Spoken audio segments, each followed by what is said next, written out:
आज की वीडियो में रिव्यू करेंगे इंग्लैंड वर्सेस श्रीलंका को और एक डिटेल प्रीव्यू निकालेंगे अबाउट इंडिया वर्सेस इंग्लैंड। इसके बाद डिटेल प्रीव्यू एंड प्रेडिक्शंस निकालेंगे for the El Clasico as well as the Manchester derby. And finally review करेंगे यूसीएल मैच डे 3 को और बैलन डॉर की टॉप 5 रैंकिंग्स की प्रेडिक्शन भी करेंगे। So let's begin.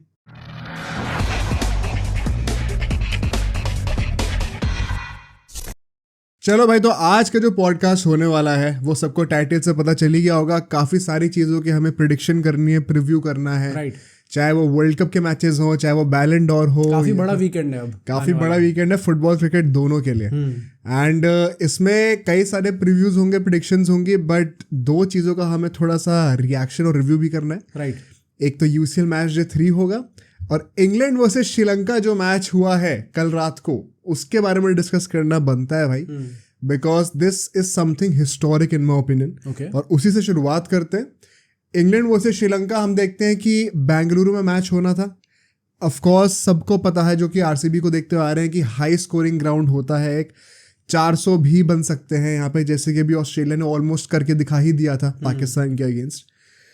The point is, यहाँ पे इंग्लैंड फाइनली टॉस जीत के बैटिंग कर लेती है पहले, which was a correction in my opinion. ये जो कुछ टाइम से चेस करने का ट्राई कर रहे थे, एक मुझे स्टैट पता चला था, don't quote me on this, I would highly recommend जितने भी लोग सुन रहे हैं कि एक बार आप वेरीफाई करना इस चीज़ को, बट कुछ ऐसे स्टैट है कि पिछले 2-3 साल में इन लोगों ने एक बार भी 250 से ऊपर का टारगेट चेज ही नहीं करा ओडीआई में, फॉर सम रीजन, पता नहीं क्यों। शायद ये 2-3 साल है या शायद 1 साल है, जो भी है, बट बेसिकली वर्ल्ड कप से पहले का सबसे रीसेंट फॉर्म इनका ऐसा रहा है कि ये चेज में अच्छे नहीं रहे हैं। और फिर इन लोगों ने साउथ अफ्रीका जैसे टीम से अगेंस्ट बॉलिंग कर ली थी। They think they're India. तो पॉइंट ये है कि उसके बाद इन लोगों ने फाइनली उस चीज़ को रेक्टिफाई करा और बैटिंग ली। एंड पिच की अगर बात करें ना, इट वॉज ऑफकोर्स, देखो चिन्नास्वामी में मैच हो रहा है तो हाई स्कोरिंग तो होना ही होना है, but this was not exactly the epitome of all batting wickets. थोड़ा सा यहाँ पे ड्राइनेस हमें दिख रही थी, थोड़ा सा स्पिन के लिए हेल्प होनी थी इस विकेट में फॉर श्योर। बॉल थोड़ी सी फंस के आ सकती थी। तो हम लोग यहाँ पे देखते हैं कि इंग्लैंड जो है वो वापस अपने ओरिजिनल प्लान पे जाती है, which was also once again a good step in my opinion. जहाँ पे मतलब 3 चेंजेस कर दिए थे। एटकिंसन को हटा दिया था, वो बेचारे ने ऐसे कुछ गलत करा भी नहीं था, बट ठीक है, I can understand why he is out. Harry Brook को हटा दिया था भाई, एंड टॉपली को तो चलो इंजरी ही हो गई, तो वो वर्ल्ड कप से ही बाहर हो चुका है। इनके जगह पे अपने जो पुराने नाम है ना सारे, Livingstone, Chris Woakes, Moeen Ali, सब वापस आ गए थे। तो बेसिकली इन लोगों ने दोबारा से वो ऑलराउंडर्स पे रिलाई करा। बैटिंग को इन लोगों ने नंबर 9, नंबर 10 तक बढ़ा दिया, और बॉलिंग ऑप्शंस भी इनके पास 6-7 हो गया आराम से, अच्छे से।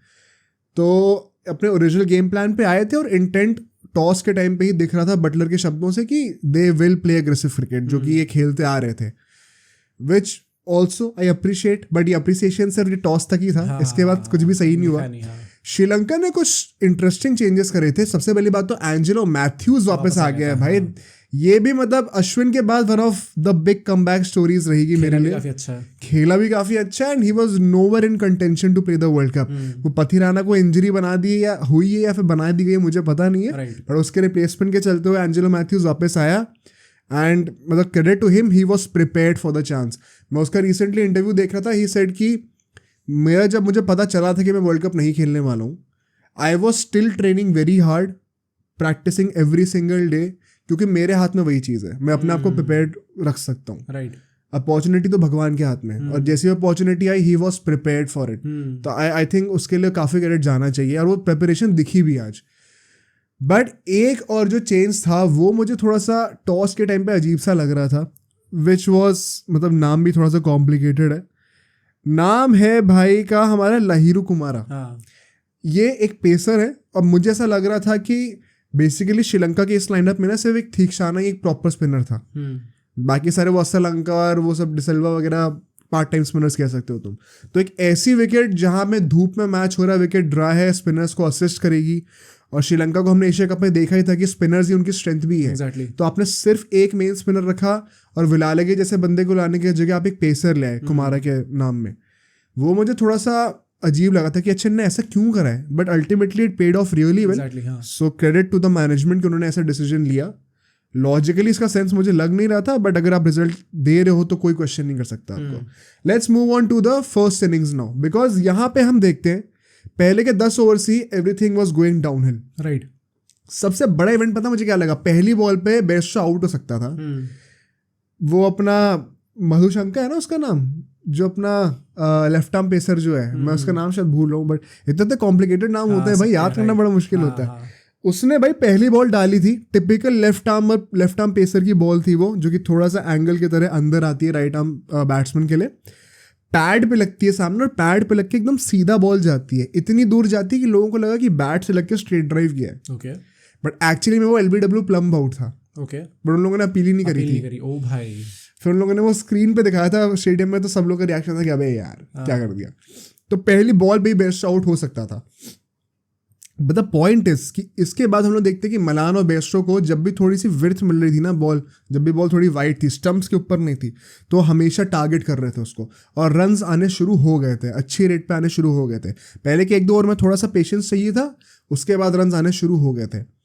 But now let me take a moment to call out the hypocrisy of English cricket, England cricket team, English pundits, England की जो मीडिया है सबकी। राइट। सबको पता है आज के टाइम पे कि ये लोग के दिल में स्पिरिट ऑफ द गेम बहुत इंपॉर्टेंट है। क्योंकि कोई अश्विन जैसा कोई इंसान अगर जब भी इन्हें फेवर कर रही होती है चीज, तो बहुत इंपॉर्टेंट हो जाती है। एंड मतलब इतनी बड़ी हिपोक्रेसी है, I am pretty sure I will make a reel out of this as well, कि डेविड मलान का एज लगा था और वो आउट था कॉर्ट बिहाइंड, ठीक है, अंपायर ने नॉट आउट दिया, तब इसको स्पिरिट ऑफ द गेम याद नहीं है कि मैं वॉक ऑफ कर जाऊं। अब मैं मान सकता हूं कि एक बार ऐसा होता है तो समझ में आता है। फिर मुझे याद है ऐसे साउथ अफ्रीका वाले गेम भी हरकत करी थी। एज लगा था, अंपायर ने नॉट आउट दिया था, फिर DRS की वजह से ओवरटर्न हुआ। इस इंसान की शक्ल पे एक वो जरा सा ना गिल्ट भी नहीं था। होता ना कि आदमी का हेजिटेशन होती है कि अच्छा मैं वॉक करना शुरू कर दूं फिर एकदम से रुक जाऊं, ऐसा नॉर्मली एक्ट कर रहा है। और अगर मान लो ये DRS एग्जिस्ट नहीं करता तो वो तो नॉट आउट होता। तो स्पिरिट ऑफ द गेम क्या आपको अब समझ में नहीं आ रही? या फिर जब अश्विन मंकट आउट करेगा सर तभी समझ में आएगा आपको? तो ये हिपोक्रेसी मतलब ऐसी है ना कि इस पे तो पकड़ लेना चाहिए मुझे लगता है इस पॉइंट पे, बिकॉज जितने लोग रोना करते हैं हर चीज़ को लेके, पिच ऐसी बना दी, अभी मैं आपको एक और चीज़ बताऊंगा बहुत ही बढ़िया, मुझे नासिर हुसैन ने, उनके लेजेंड ने कही है चीज़, I will say this in the end of the segment, जब मैच का हम लोग रिजल्ट डिस्कस कर लेंगे। पर इनका बहाने और हिपोक्रेसी हर चीज़ में तैयार होती है, बट जब बात इनके ऊपर आती है तो उन्हें स्पिरिट ऑफ द गेम कभी याद नहीं आती है। तो मतलब मैं तो कहूँगा कि भाई ये कर्मों का ही फल है, और मुझे तो अच्छा ही लगा भाई कि personally it had to happen someday और दी अदर। बट हम देखते हैं कि डेविड मिलान और बेस्टो अल्टीमेटली आउट हो जाते हैं पहले पावर प्ले के अंदर ही, और इसी के चलते हम लोग देखते हैं यार कि 59 रन्स बनते हैं पहले पावर प्ले में और 2 विकेट गिर जाते हैं। रन्स के मामले में ठीक चल रहा था, बट बैटिंग विकेट भी थी। 2 विकेट गिरना यहाँ पे वो बड़ी बात थी, और वो सबसे बड़ा पॉजिटिव था श्रीलंका के लिए। राइट। और इसके बाद से हम जो डाउनहिल देखना शुरू करते हैं, बिकॉज यहाँ पे एक और चीज़ आप नोटिस करिए, जो दूसरा विकेट गिरा है ना पावर प्ले में, वो गिरा है जो रूट का। जो रूट भाई साहब फिर से पावर प्ले के अंदर बैटिंग करने के लिए आते हैं, और वहाँ पे हमने अभी लास्ट पॉडकास्ट में डिस्कस करा था ना कैसे उसका पावर प्ले का रिकॉर्ड बहुत गंदा रहा है। जब भी उसकी बैटिंग पहले पावर प्ले के अंदर आ जाती है तो उसकी ODIs में कुछ एवरेज जो है पिछले 2-3 साल में 4 पॉइंट समथिंग कुछ की है। मतलब आप 4 रन बना रहे हो एक इनिंग में सिर्फ, और आप 1 डाउन के बैट्समैन हो, नंबर 3 के बैट्समैन, और वो मतलब आज लग रहा था कि शायद ऐसा आउट ना हो तो रन आउट हो गया। और ये सारे जो पॉइंट्स है ना, ये आप दिमाग में रखना, मैं लिसनर से कह रहा हूँ, बिकॉज अभी हम लोग इंडिया इंग्लैंड का प्रीव्यू भी करेंगे, उसमें सारी वीकनेसेस मैंने इसलिए ये सारी वीकनेसेस नोट डाउन करी है, because I have tried to formulate a game plan for India as well, उसको भी डिस्कस करेंगे प्रीव्यू वाले सेगमेंट में। तो ये सारे पॉइंट्स काम में आएंगे, और माइंड यू इंग्लैंड के बाद अगला गेम श्रीलंका से ही है, तो ये गेम डिस्कस करना बहुत इंपॉर्टेंट है इसीलिए। सो मतलब आई वुड हाईली रिकमेंड जो भी इंडिया के मैच के लिए इंटरेस्टेड है वो ये प्रीव्यू भी जरूर रिव्यू भी जरूर सुने, बिकॉज इससे काफ़ी कुछ हमें सीखने को मिलेगा। तो क्या होता है भाई कि रूट भी आउट हो जाते हैं भाई साहब, एंड उसके बाद हम देखते हैं कि सारे विकेट्स झड़ों की तरह एकदम गिरने शुरू हो जाते हैं। अगले के जो 20 ओवर होते हैं ना, उसमें आई थिंक 89 रन का इनका टोटल था, विच मीन्स कि सिर्फ 30 रन आए इनके अगले के 10 ओवर में, और 3 विकेट और गिर चुके थे। टोटल मतलब 89 for 5 हो चुके थे। बेन स्टोक्स बस किसी तरीके से टिका ही हुआ था, बस समझ लो, मतलब भगवान के भरोसे ही था वो। एक बार तो उसका वो शायद वो रिवर्स स्वीप पे एज भी लग गया था, जो कि LBW दे दिया गया था, फिर उसने रिव्यू लेके अपने आप को ओवरटर्न करा दिया। बट उसके बाद हम लोग देखते हैं कि अगले फेज में, which is the 20th to the 30th over, जो ये बीच के 10 ओवर थे, इसमें इन लोगों ने स्टोक्स के थ्रू थोड़ा सा ना चार्ज लेना शुरू करा। इनको दोबारा एकदम से सपने में याद आया कि हमें तो अग्रेसिव ब्रांड ऑफ क्रिकेट खेलना था, हम भूल रहे हैं क्या वो चीज़। तो स्टोक्स ने अटैक करना शुरू करा थोड़ा थोड़ा। बट प्रॉब्लम क्या थी, दूसरे एंड से मोइन अली हो गया, क्रिस वोक्स हो गए, सब जल्दी से निपटते गए, लिविंगस्टोन हो गया। तो अभी कितना ही मार लेगा, क्या ही कर लेगा, क्योंकि at some point of time he will have to realise ना कि बैटिंग तो ठीक है, कहने को नंबर 9 तक भी है, बट मुझे टिकना तो पड़ेगा ना अगर रन मारने, तो अगर मैं ही आउट हो गया दूसरे से तो कोई टिक नहीं रहा।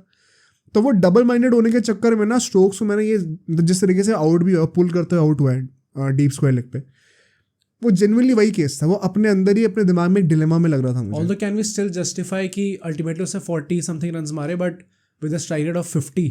But how would you question that जब किसी और ने रन ही नहीं मारे तो? मतलब अल्टीमेटली पॉइंट मेरा ये है कि क्या वो ऐसा कर सकता था, या तो कि वो स्टार्ट मतलब स्टिल वो अपना ऑल आउट जाता उसमें, वो या तो आउट होता या फिर रन मार देता। तो here is my problem with Ben Stokes, ठीक है।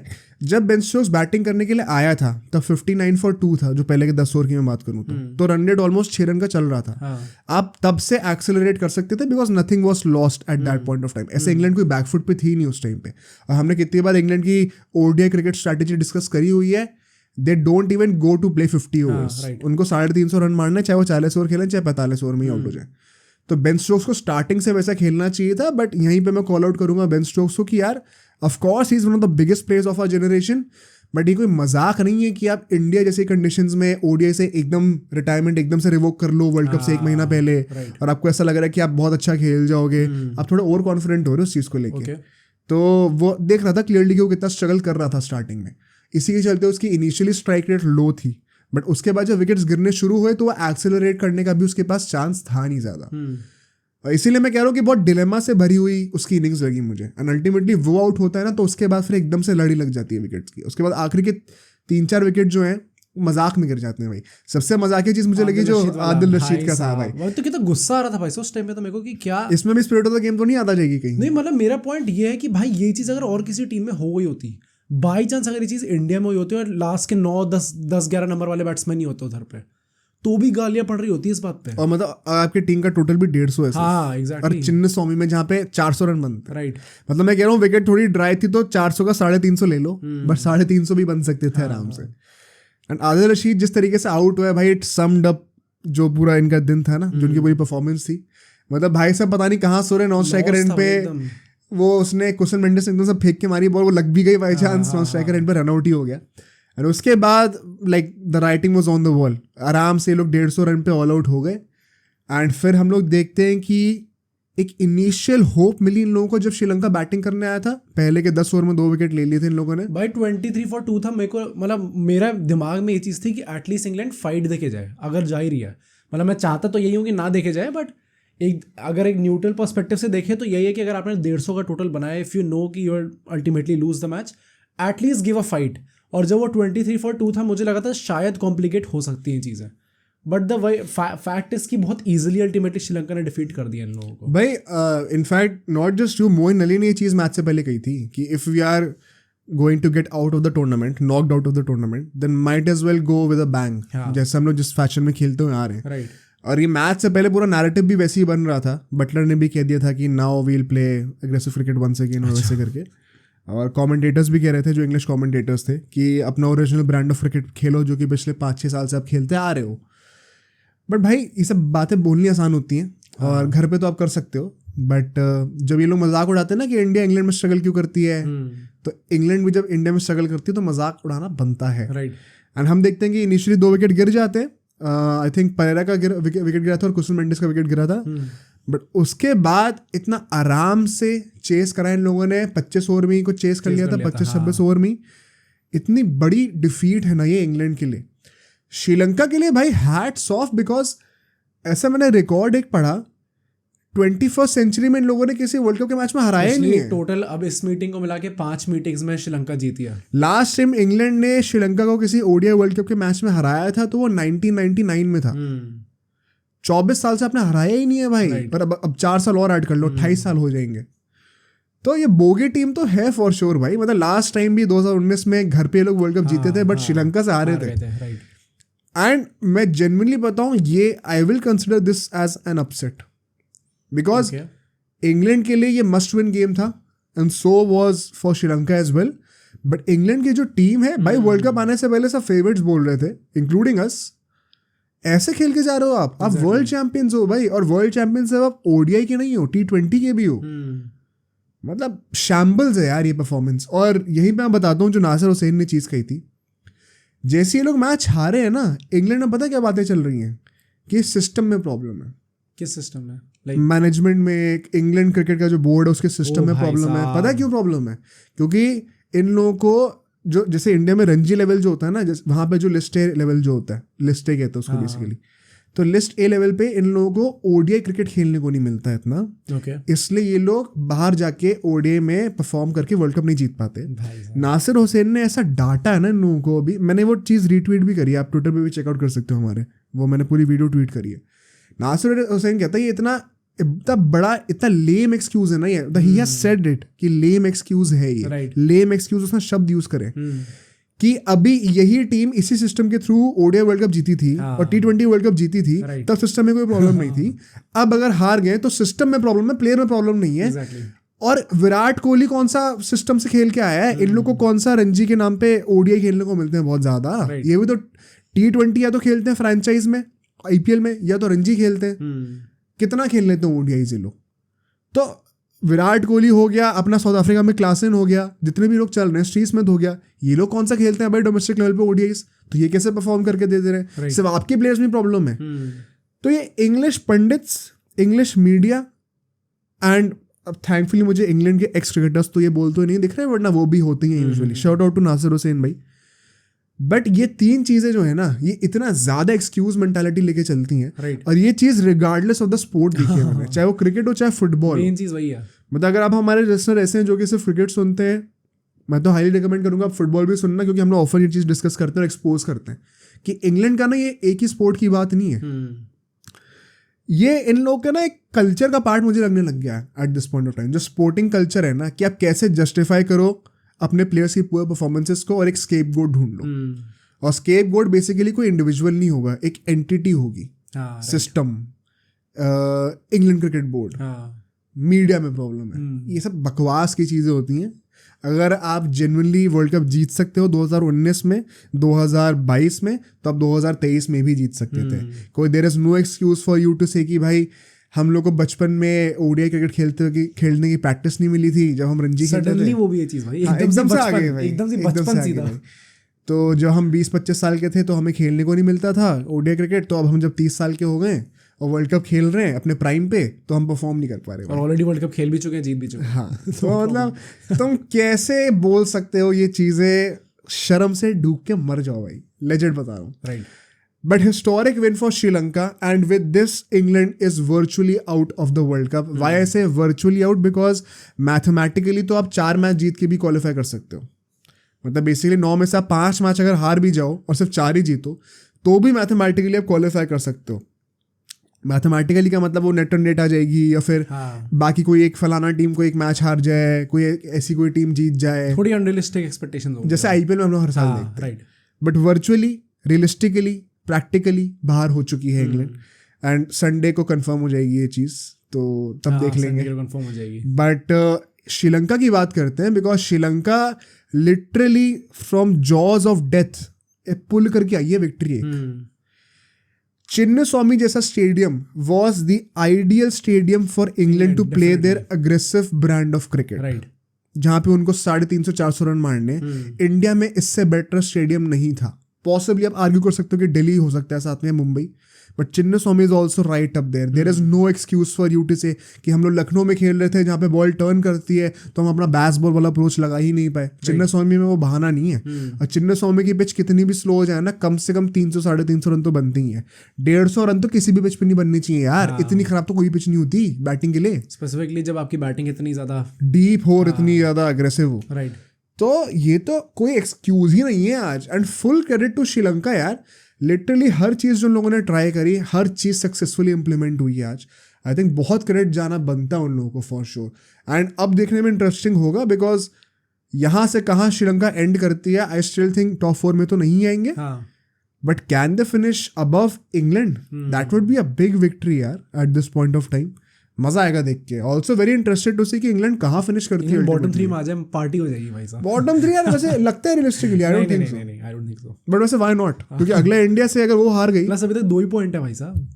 वही ना, अगर इंडिया से हारती है तो 6 में से सिर्फ एक ही मैच जीते। अब सिर्फ 3 ही मैच बचे हैं आपके, उसमें से एक आपका आई थिंक पाकिस्तान से होगा, एक ऑस्ट्रेलिया से होगा। ओ भाई साहब, तो इतना आसान नहीं होने वाला है। पाकिस्तान वाला इजी होगा। आई थिंक नीदरलैंड से एक मैच बचा जो कि ईजी है शायद, हाँ और कोई नहीं बचा भाई। पाकिस्तान से भी आई डोंट थिंक इतना आसान होने वाला है। आई नो पाकिस्तान भी एक कुएं में डूबी हुई है, लेकिन इंग्लैंड भी उधर ही है। इंग्लैंड भी उधर ही है भाई।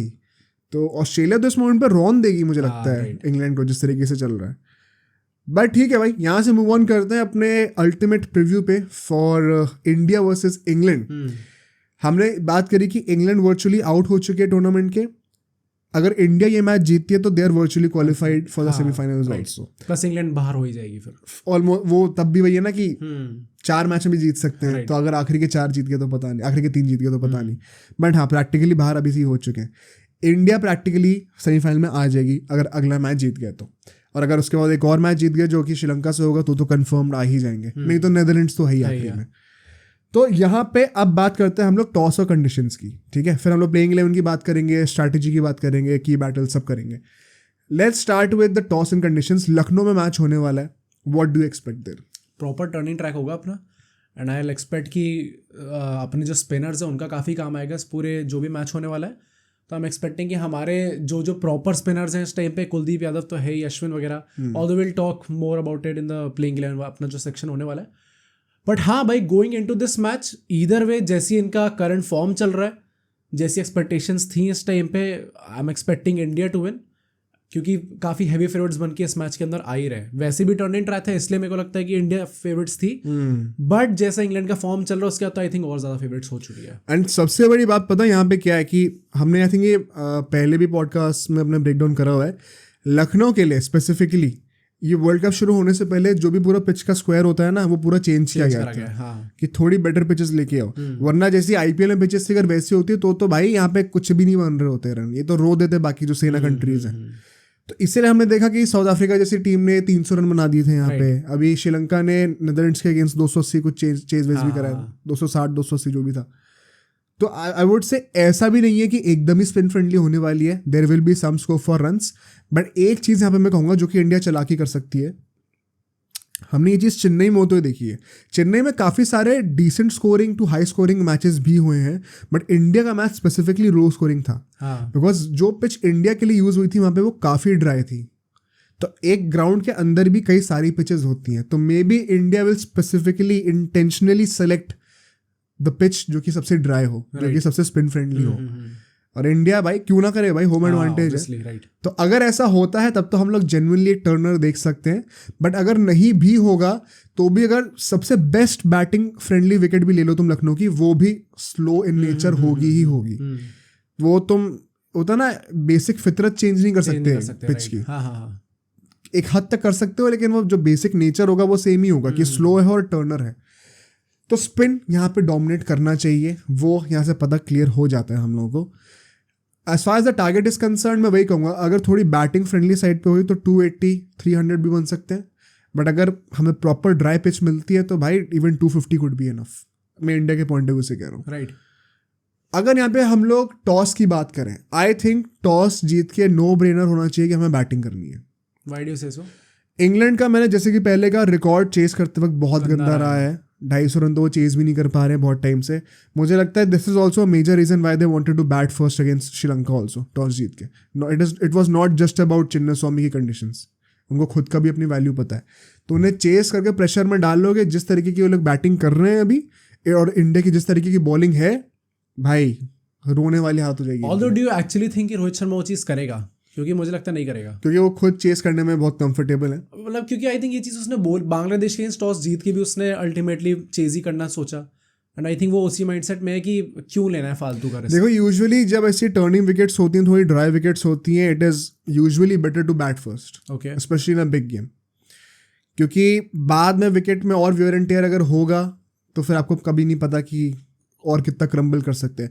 जैसे कि फॉर एग्जांपल हमने साउथ अफ्रीका वर्सेस ऑस्ट्रेलिया वाले गेम में देखा था, ऑस्ट्रेलिया ने टॉस जीत के बॉलिंग कर ली थी पहले, और फिर पैट कमिंस ने पोस्ट मैच प्रेजेंटेशन में कहा था कि we did the wrong thing, हम लोग को टॉस जीत के बैटिंग करनी चाहिए थी पहले।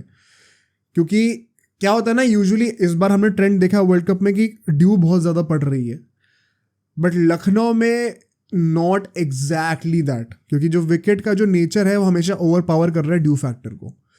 सो फॉर दो रीजंस आई थिंक बैटिंग करनी चाहिए, बट अगर इंडिया बॉलिंग करना चूज करती भी है तो it is their strong point right now, तो मुझे लगता नहीं उतना फर्क पड़ने वाला है.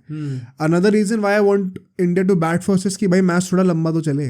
राइट भाई मैच इतनी जल्दी खत्म हो जा रहे हैं आजकल, जल्दी ऑल आउट कर देते हैं दूसरी टीम को. तो on a lighter note I would love for India to bat first and see Rohit Sharma, Virat Kohli, everyone score hundreds. बहुत मजा आएगा वो देखेंगे तो. बट यहाँ से मूव ऑन करते हैं और अपने नेक्स्ट सेगमेंट में चलते हैं. नेक्स्ट सेगमेंट की बात करेंगे हम लोग प्लेइंग 11 की. ठीक है, हार्दिक पांड्या कंफर्म्ड है कि वो नहीं खेलने वाला है. As a matter of fact Hardik Pandya I think Sri Lanka वाला मैच भी नहीं खेलेगा. लास्ट 2 गेम्स के लिए आएगा वापस. हाँ, क्योंकि उसका लिगामेंट टीयर हो गया भाई अल्टीमेटली, तो इतनी आसानी से हील तो नहीं होता वो, और एंकल में तो इट्स नॉट दैट सिंपल. अब बात आती है कि यहाँ पे हम लोग क्या सेम प्लेइंग 11 खिलाएंगे जो कि न्यूजीलैंड में खिलाई थी, या फिर कुछ चेंजेस करेंगे, क्या लगता है? सी आई थिंक स्काई स्टार्ट करेगा इन प्लेस ऑफ अपना हार्दिक पांड्या, विच मीन्स कि ऑब्वियसली हमें अपना एक बॉलिंग ऑप्शन बढ़ाना पड़ेगा. नाउ द थिंग इज कि अब मेरे पास यहाँ पे 2 चीज़ें हैं. एक क्वेश्चन है एंड ऑब्वियसली एक मेरा सजेशन यही है कि अश्विन तो स्टार्ट करना ही चाहिए ऐसी टर्निंग ट्रैक पे. तो कुलदीप यादव, अश्विन और जडेजा हमारे प्रॉपर स्पिनर्स हो जाएंगे वहाँ पे. एंड अश्विन ऑब्वियसली एक बैटिंग डेप्थ भी इंक्रीज करता है, तो वो भी चीज़ अच्छी है यहाँ पे. अब जो पेसर्स की चीज़ आती है यहाँ पे, मैंने बोल दिया कि स्काई स्टार्ट कर रहा है एंड प्लस अश्विन स्टार्ट करेगा मेरे लिए. Now the thing is pacers में क्या हमें फाइनली कॉल लेनी चाहिए about dropping Siraj and starting Shami. एक तो पहली बात मैं बता दूं, कुछ लोग ऐसा मैंने देखा है कि ट्विटर पे और मतलब बाकी प्लेटफॉर्म्स पे ऐसे ओपिनियन शेयर कर रहे हैं कि स्काई शायद बाहर बैठेगा क्योंकि शामी ने 5 विकेट लिए और अश्विन स्काई की जगह पे होगा, विच मीन्स कि सिर्फ 6 बैट्समैन. बढ़िया भाई बढ़िया. मतलब मुझे कहना है कि भाई तुम अपने ओपिनियन क्यों डाल रहे हो सोशल मीडिया पे, अपने पास ही रख लो ना. फिर अगर इतना दिमाग दिया तो. सारे भाई मतलब रोहित शर्मा यहाँ पे नंबर 1 तक बैटिंग कराने को बैठा और तुम नंबर 6 तक करने की मतलब उसमें प्लान में हो. तो या तो तुम वर्ल्ड कप नहीं देख रहे ध्यान से, या तो तुम्हारी सोच कुछ अलग ही लेवल पे है भाई, जहाँ पे हम भी नहीं पहुँच पा रहे. सो ऐसे ओपिनियंस पे तो बिल्कुल ही ध्यान मत देना आप लोग. I would request you all to abide by that. And जहाँ तक बात है अश्विन की, I think Ashwin definitely should start. This is that one game जो हमने ऑस्ट्रेलिया में कहा था ना कि चलो स्पिनिंग विकेट होने वाली है, वो तो है, बट इंग्लैंड और ऑस्ट्रेलिया स्पेसिफिकली इन दोनों टीम से अगेंस्ट अश्विन का जो ऑरा वाला फैक्टर भी है ना, तुम कितना भी कह लो कि ये तो इंटेंजिबल चीज़ है, इसका क्या मतलब होता है, लेकिन ये चीज़ मैटर करती है. राइट. जब वो मंकड़ वाली चीज़ आ जाती है ना, अश्विन जितना चालू इन अ गुड सेंस, क्लेवर जितना है ना, चतुर है, आई थिंक उससे बहुत मजा आता है इस चीज में. हाँ भाई वो पूरे मजे लेगा ही लेगा. एंड हमने श्रीलंका वाले मैच से ये चीज़ क्लियरली देख ली कि इंग्लैंड के जो बैट्समैन है they are clearly struggling when people are taking the pace of the ball. चाहे वो पेसर्स हो, अगर वो स्लो डिलीवरी डाल रहे हैं. ऐसा क्यों हुआ कि एंजेलो मैथ्यूज इतना सक्सेसफुली खेला है इस मैच में? क्योंकि वो बॉलिंग की स्पीड देख रहे थे उसकी, तुम 115 125 ऐसे डाल रहा था वो. राइट. स्लो डिलीवरीज डाल रहा है, कटर्स डाल रहा है. तो आई थिंक वो जो स्लो डिलीवरीज हैं और जो स्पिनर्स हैं, जितना स्ट्रगल कर रही है इंग्लैंड, नो ब्रेनर होना चाहिए कि अश्विन को खेलना है. आई होप कि अश्विन को भाई बिना सोचे समझे चुपचाप खिलाया जाए. स्काई को खेलना ही पड़ेगा बिकॉज बैट्समैन की ज़रूरत है हमें. बात सिर्फ एक है कि शामी या फिर सिराज. ठीक है, पहले तो तुम्हारा ओपिनियन पूछूंगा, तुम्हें क्या लगता है? I think although it is very reactionary for me to say this, but मैं कहूँगा शामी स्टार्ट करेगा. क्यों? जस्ट ऑन द बेसिस कि यार 5 विकेट जिस बंदे ने लिए अभी, that too against New Zealand, how do we drop him? क्योंकि ईदर वे हमने ये चीज़ अभी हमने लास्ट पॉडकास्ट में डिस्कस किया था जब हम लोग सबको रेटिंग्स दे रहे थे कि सिराज का टूर्नामेंट अच्छा जा रहा है. इट्स नॉट लाइक कि गंदा जा रहा है, बट जितना हम लोग एक्सपेक्ट कर रहे हैं उससे काफ़ी नीचे जा रहा है अभी. शामी ने अगर आते ही 5 विकेट ले लिए तो on what basis are we dropping him? Basically the only basis is कि हमारा हमेशा से ये प्लान था तो सिराज को रखना. हाँ, ओके. एंड मेरा भी आंसर वही होगा, I will keep Siraj. And ये चीज़ मतलब मेरे पर्सनल एक्सपीरियंस से भी मैं बोल रहा हूँ, जितना मैंने क्रिकेट खेला है और जितना मैं रोहित शर्मा और राहुल द्रविड़ को मैंने भी देखा है उनकी स्ट्रैटेजी एनालाइज करते हुए, I think they should go with Siraj only. Because ये दोनों को हमने देखा है पिछले 1-2 साल में कि they are very strict with their values and principles. जो इनका गेम प्लान है ये उससे स्टिक करते हैं, दूसरों की भेड़ चाल को सुनने के चक्कर में उससे डिरेल नहीं हो जाते हैं. राइट.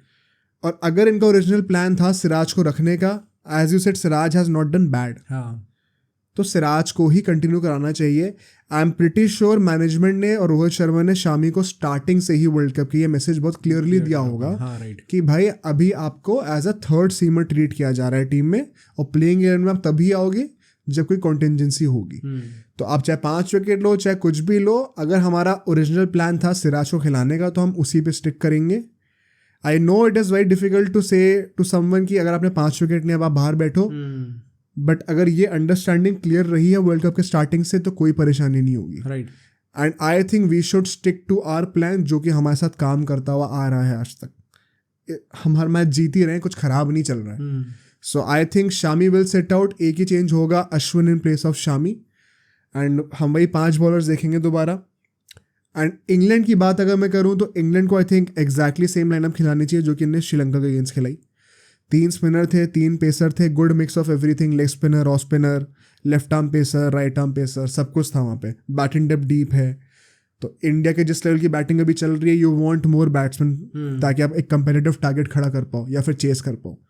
तो आई थिंक ये लाइनअप में चेंजेस नहीं करने चाहिए, but I won't be surprise अगर ये लोग फिर से रिएक्शनरी होकर कुछ दोबारा चेंजेस कर दें। तो I think may be Sam Curran को शायद लाने का ट्राई करें ये लोग अगर कुछ सोचना चाहें तो, but I think David Willey ने भी एटलीस्ट एक विकेट तो लिया ही था अभी, तो क्या ही कॉल आउट करोगे उसको।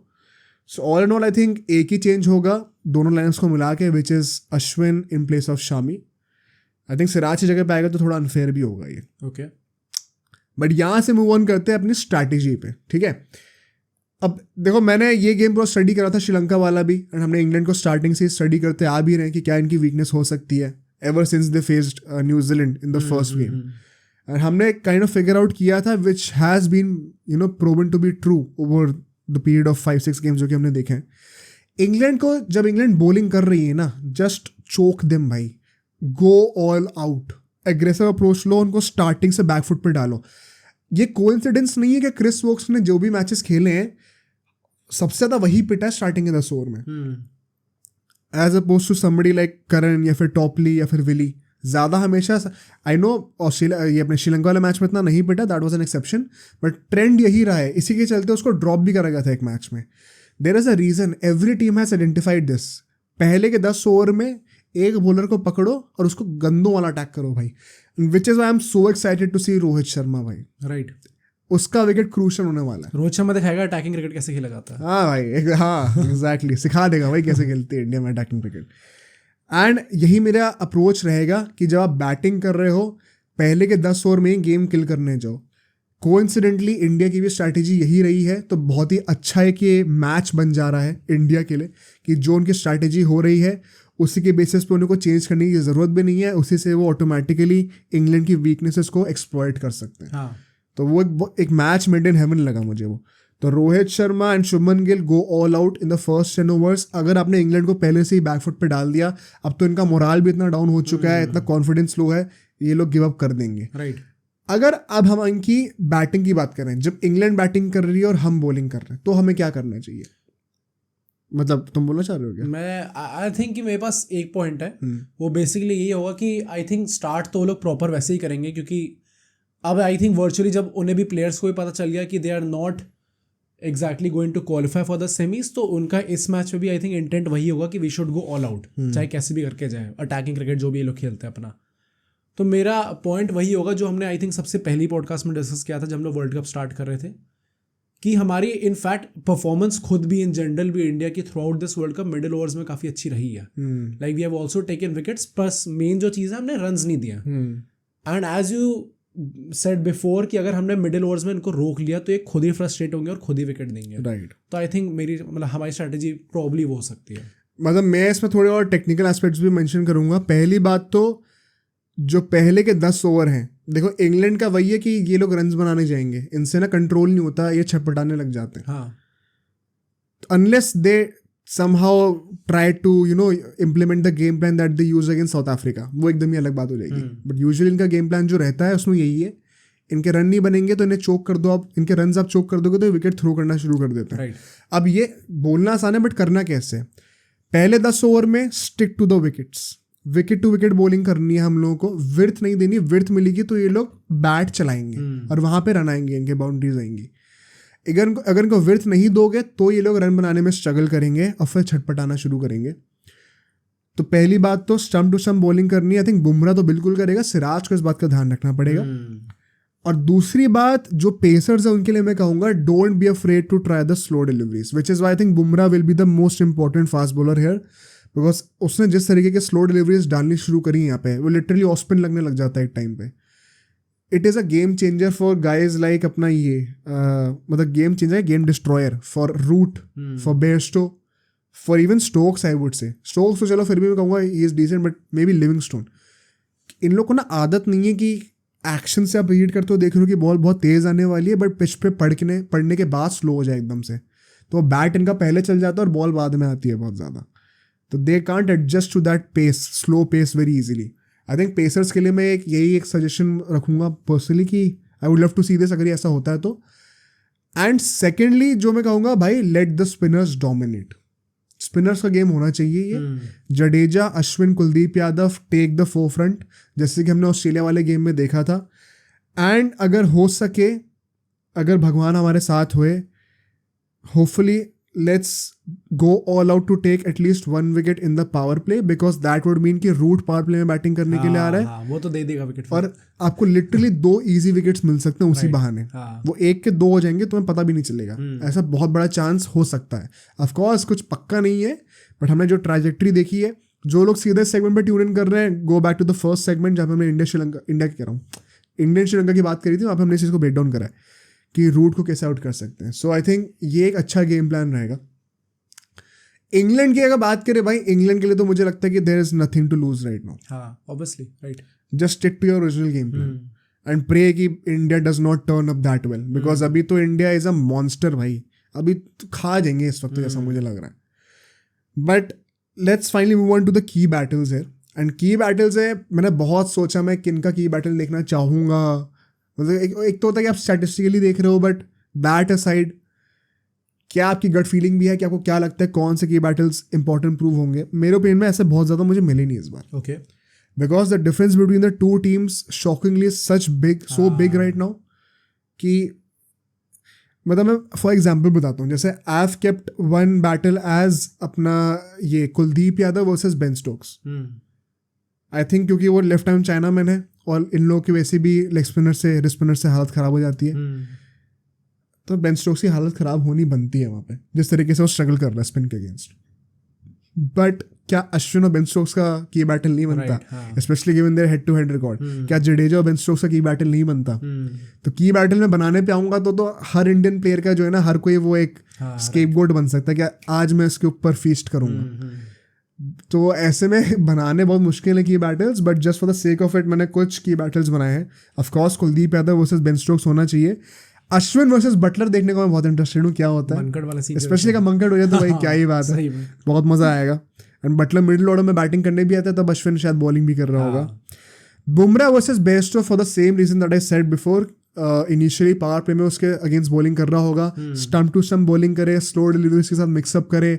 आई think Bairstow will genuinely struggle, he has not had a good world cup.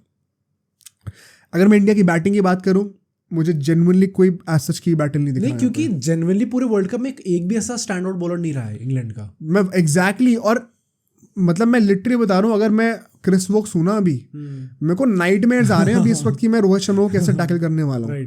और अगर मैं मार्क वुड हूँ ना, मतलब मैंने एक जो बैटल रखा है वो है Mark Wood versus Rohit Sharma. और मार्क वुड जो है ओपनिंग बॉलर है भी नहीं, वो 1 चेंज पे आएगा प्रॉब्ली 7-8 ओवर के बाद, तब तक क्या पता रोहित शर्मा 50 मार के आउट भी हो जाए। बट फिर भी मैंने क्यों नहीं रोहित शर्मा को वर्सेस क्रिस वोक्स या विली नहीं रखा, बिकॉज लेजेंड कोई मैच ही नहीं है भाई।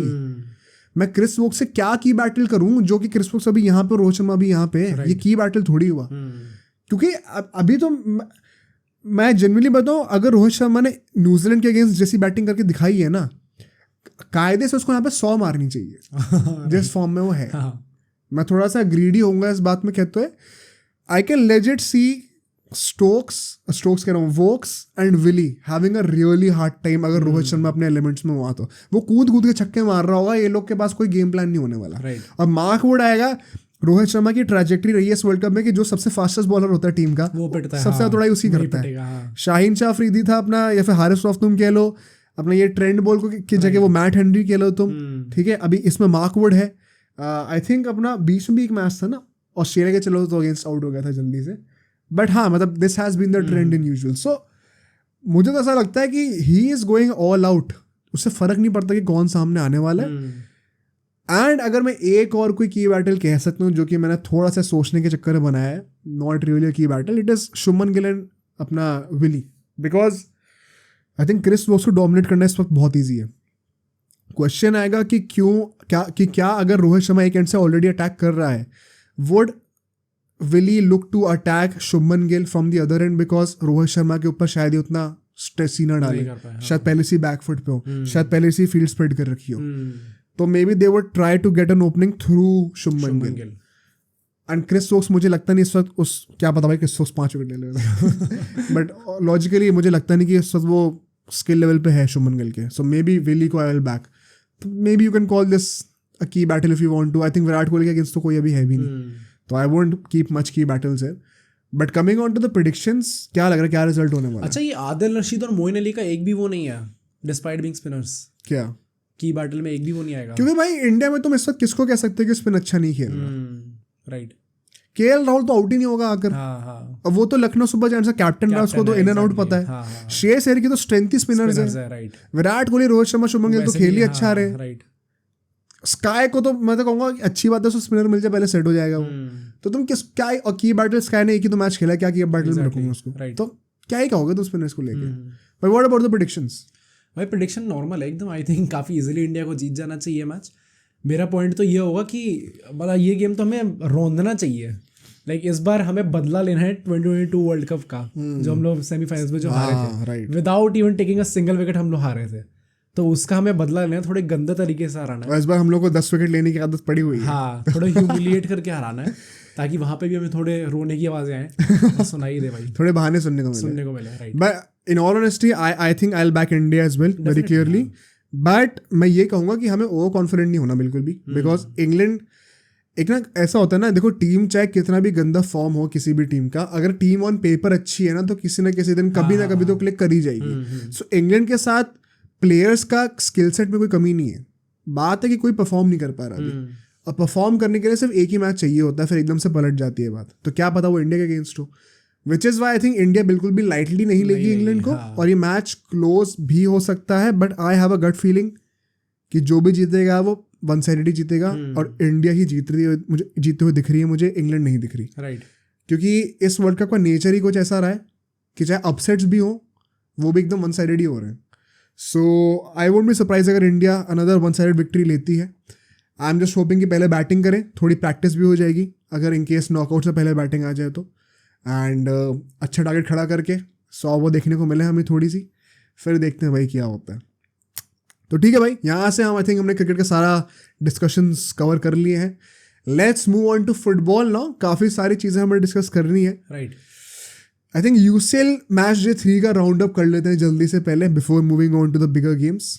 व्हाट अबाउट तुमने कौन सा, चलो भाई तुम बताओ कौन सा कवर करना. आई थिंक पीएसजी का करते सबसे ठीक पहले. है भाई पीएसजी वाला मैच तो आई थिंक काफ़ी ज़्यादा बोरिंग हो गया था इनफैक्ट, क्योंकि पहली बात तो क्रेडिट टू लुइस एनरिके, अभी अभी आया और उसका जैसी परफॉर्मेंस डाल रहा है. वैसे कायदे से तो यूसीएल में बहुत अच्छा परफॉर्म नहीं कर रही है, क्योंकि अल्टीमेटली अभी हमने देखा था न्यूकासल से पिटी थी बहुत गंदा. बट इस गेम में आई थिंक काफ़ी ज़्यादा अच्छी परफॉर्मेंस रही पीएसजी की, in saying that AC Milan की परफॉर्मेंस बहुत ही रद्दड़ थी. अच्छा. मतलब आई एम वेरी सैड कि अल्टीमेटली एसी मिलान, जो हमने लास्ट सीजन सोचे थे कि इनका कमबैक हो रहा है धीरे धीरे, उस लेवल पे आ रहे हैं ये लोग, ये वापस एकदम नीचे होने वाले. And it is highly likely कि ये लोग अल्टीमेटली चैंपियंस लीग में क्वालिफाई आगे नहीं कर पाएंगे प्रॉब्ली. अभी क्या पोजीशन चल रही होगी? अभी टॉप पे पीएसजी है, फिर न्यूकासल है 2 पॉइंट्स बिहाइंड, और उसके बाद एसी मिलान आती है, फिर ऑब्वियसली लास्ट में डॉर्टमुंड आती है. भाई साहब, तो AC Milan, can you see them coming fourth also? I don't think so fourth आएगी, क्योंकि डॉर्टमुंड बहुत ही ज़्यादा फालतू खेल रही है इस टाइम पे, और ये लोग सेकंड आए थे. हर पॉडकास्ट में बोलेंगे हम लोग. राइट. बट अगर थर्ड भी आती है तो भाई ऑब्वियसली काफ़ी गंदा डाउनफॉल है उनके लिए भी, क्योंकि लास्ट टाइम सेमीफाइनल्स में पहुंचे थे भाई साहब. तो उसके बाद बट आई थिंक काफ़ी गंदी परफॉर्मेंस थी. मतलब what was so bad about them, और वर पीएसजी रियली दैट गुड? नहीं, आई थिंक पता है ये बहुत फाइन लाइन होती है, क्योंकि पीएसजी अच्छी तो थी, इट्स नॉट लाइक कि अच्छी नहीं थी. 3-0 जीतते हैं अल्टीमेटली. एम्बापे गोल मारता है अपना, कोलुंगवानी गोल मारता है, फिर एंड में आते आते वो क्यांगन ली उसने भी गोल मार दिया था. अच्छा. तो 3-0 होता है, बट आई थिंक एसी मिलान की तरफ से एक भी ऐसा चांस नहीं था जो कि आई वुड से कि क्लियर कट चांस था ये. ओके रिगार्डलेस की इनकी फिनिशिंग अच्छी थी या नहीं थी। अच्छा, व्हाट अबाउट गाइज लाइक जिरू लियाओ? मैं ये कहना रहा था, जिरू लियाओ मेरे लिए मेन टॉकिंग पॉइंट्स हो गए क्योंकि दोनों एब्सेंट थे एकदम। अच्छा, लाइक लियाओ का तो हमने देखा है कि वो चांस क्रिएट करता है, he has a habit of मतलब बिल्कुल ही फिनिश नहीं कर पाता वो चांसेस जो भी क्रिएट करता है। मतलब मैं तो एक ही चीज कहूंगा यहाँ पे, लियाओ जब से स्पीड से मिला है तब से हाल चल रहा है। मुझे लगा ही था ये एंड आने वाला है। Thanks to the management of Virat Kohli जिन्होंने मना कर दिया हाँ, कि विराट कोहली स्पीड से नहीं मिल सकता, अभी आप वापस Right. जाइए, हाँ, ये कर्स इंडिया से इतना दूर रहता नहीं। अच्छा, हाँ, हाँ। बट जीरू का भी यार, डू यू थिंक कि पिछले सीजन में हमने थोड़ा ज्यादा एक्सपेक्ट कर लिया था, इसलिए बाई चांस परफॉर्म भी कर दिया थोड़ा बहुत? यार द पॉइंट इज कि एक्सपेक्ट तो हमें करना ही चाहिए क्योंकि अभी अब पिछले सीजन में तो एक्सपेक्ट करना ही था क्योंकि वर्ल्ड कप इतना अच्छा गया था उसका। But I think either way Giroud को मैं इसलिए इतना ब्लेम नहीं करूंगा क्योंकि जब अब चांसेस नहीं बना रहे तो there is not much striker can do either way. तो मैं मेरा मेन जो पॉइंट ऑफ क्रिटिसिज्म होगा वो लियाओ ही होगा क्योंकि एक तरीके से आपका एसी मिलान का जो स्टार बॉय है वो लियाओ ही है, मेन प्लेयर लियाओ है। तो things should come from his, अपना उसकी तरफ से आनी चाहिए चीज़ें। एंड माइंड यू, ये पुराने टाइम के एसी मिलान नहीं है जो कि बहुत डिफेंसिवली खेलती है। आई थिंक 4-2-3-1 का फॉर्मेशन रहता है इनका यूजुअली। तो ऐसा भी नहीं है कि बहुत ही डिफेंसिव सेटअप है जहाँ पे ये लोग एकदम लो ब्लॉक खेलेंगे फिर काउंटर पर अटैक करने का ट्राई करेंगे। और पीएसजी कोई बहुत तगड़ी टीम भी नहीं है कि इनके अगेंस्ट ये लोग तोड़ नहीं सकते थे। प्लस अभी तो नया मैनेजर आया है। एग्जैक्टली। एंड मैंने सुना कि डेम्बेले भी गोल मारने वाला था और वो ऑफसाइड हो गया। भाई गोल तो अच्छा था वैसे एक्चुअली में। लाइक वो टिपिकल डेम्बेले गोल नहीं होता कि वो बेसिकली बस काउंटर पे बॉल भगाते हुए ले गया और फिर कटन करके जल्दी से उसने गोल मार दिया। बट फिर वो भी बात ऑफसाइड हो जाता है। एंड एम्बापे ने गोल मार दिया भाई। एम्बापे गोल आई वुड से अच्छा था। वो भी एकदम टिपिकल एम्बापे वाला गोल था क्योंकि like obviously you also would have seen this कि वो कट इन करता है और फिर नियर पोस्ट पे शूट मार देता है। भाई आई थिंक ये ट्रेडमार्क बन रहा है बन रहा है। और कभी कभी बहुत अगली लगता है जिस तरीके से वो मिस कर देता है। बट जेन्युइनली अगर इस चीज को मास्टर कर लेगा, बिकॉज अभी क्या 24-25 साल का है वो, अगर अगले 1-2 साल में मास्टर कर ले और अगर ला लीगा में आता है भाई, he can score a lot of goals like that. Because काफी अच्छी टेक्निक है वो। अच्छी टेक्निक है, बहुत हार्डली कोई यूज करता है, देखा है मैंने यूज करते हुए लोगों को। और तुम जेन्युइनली ऐसे कीपर कुछ नहीं कर सकते because you always have to be prepared for the curler जो कि उस साइड जाने वाला है।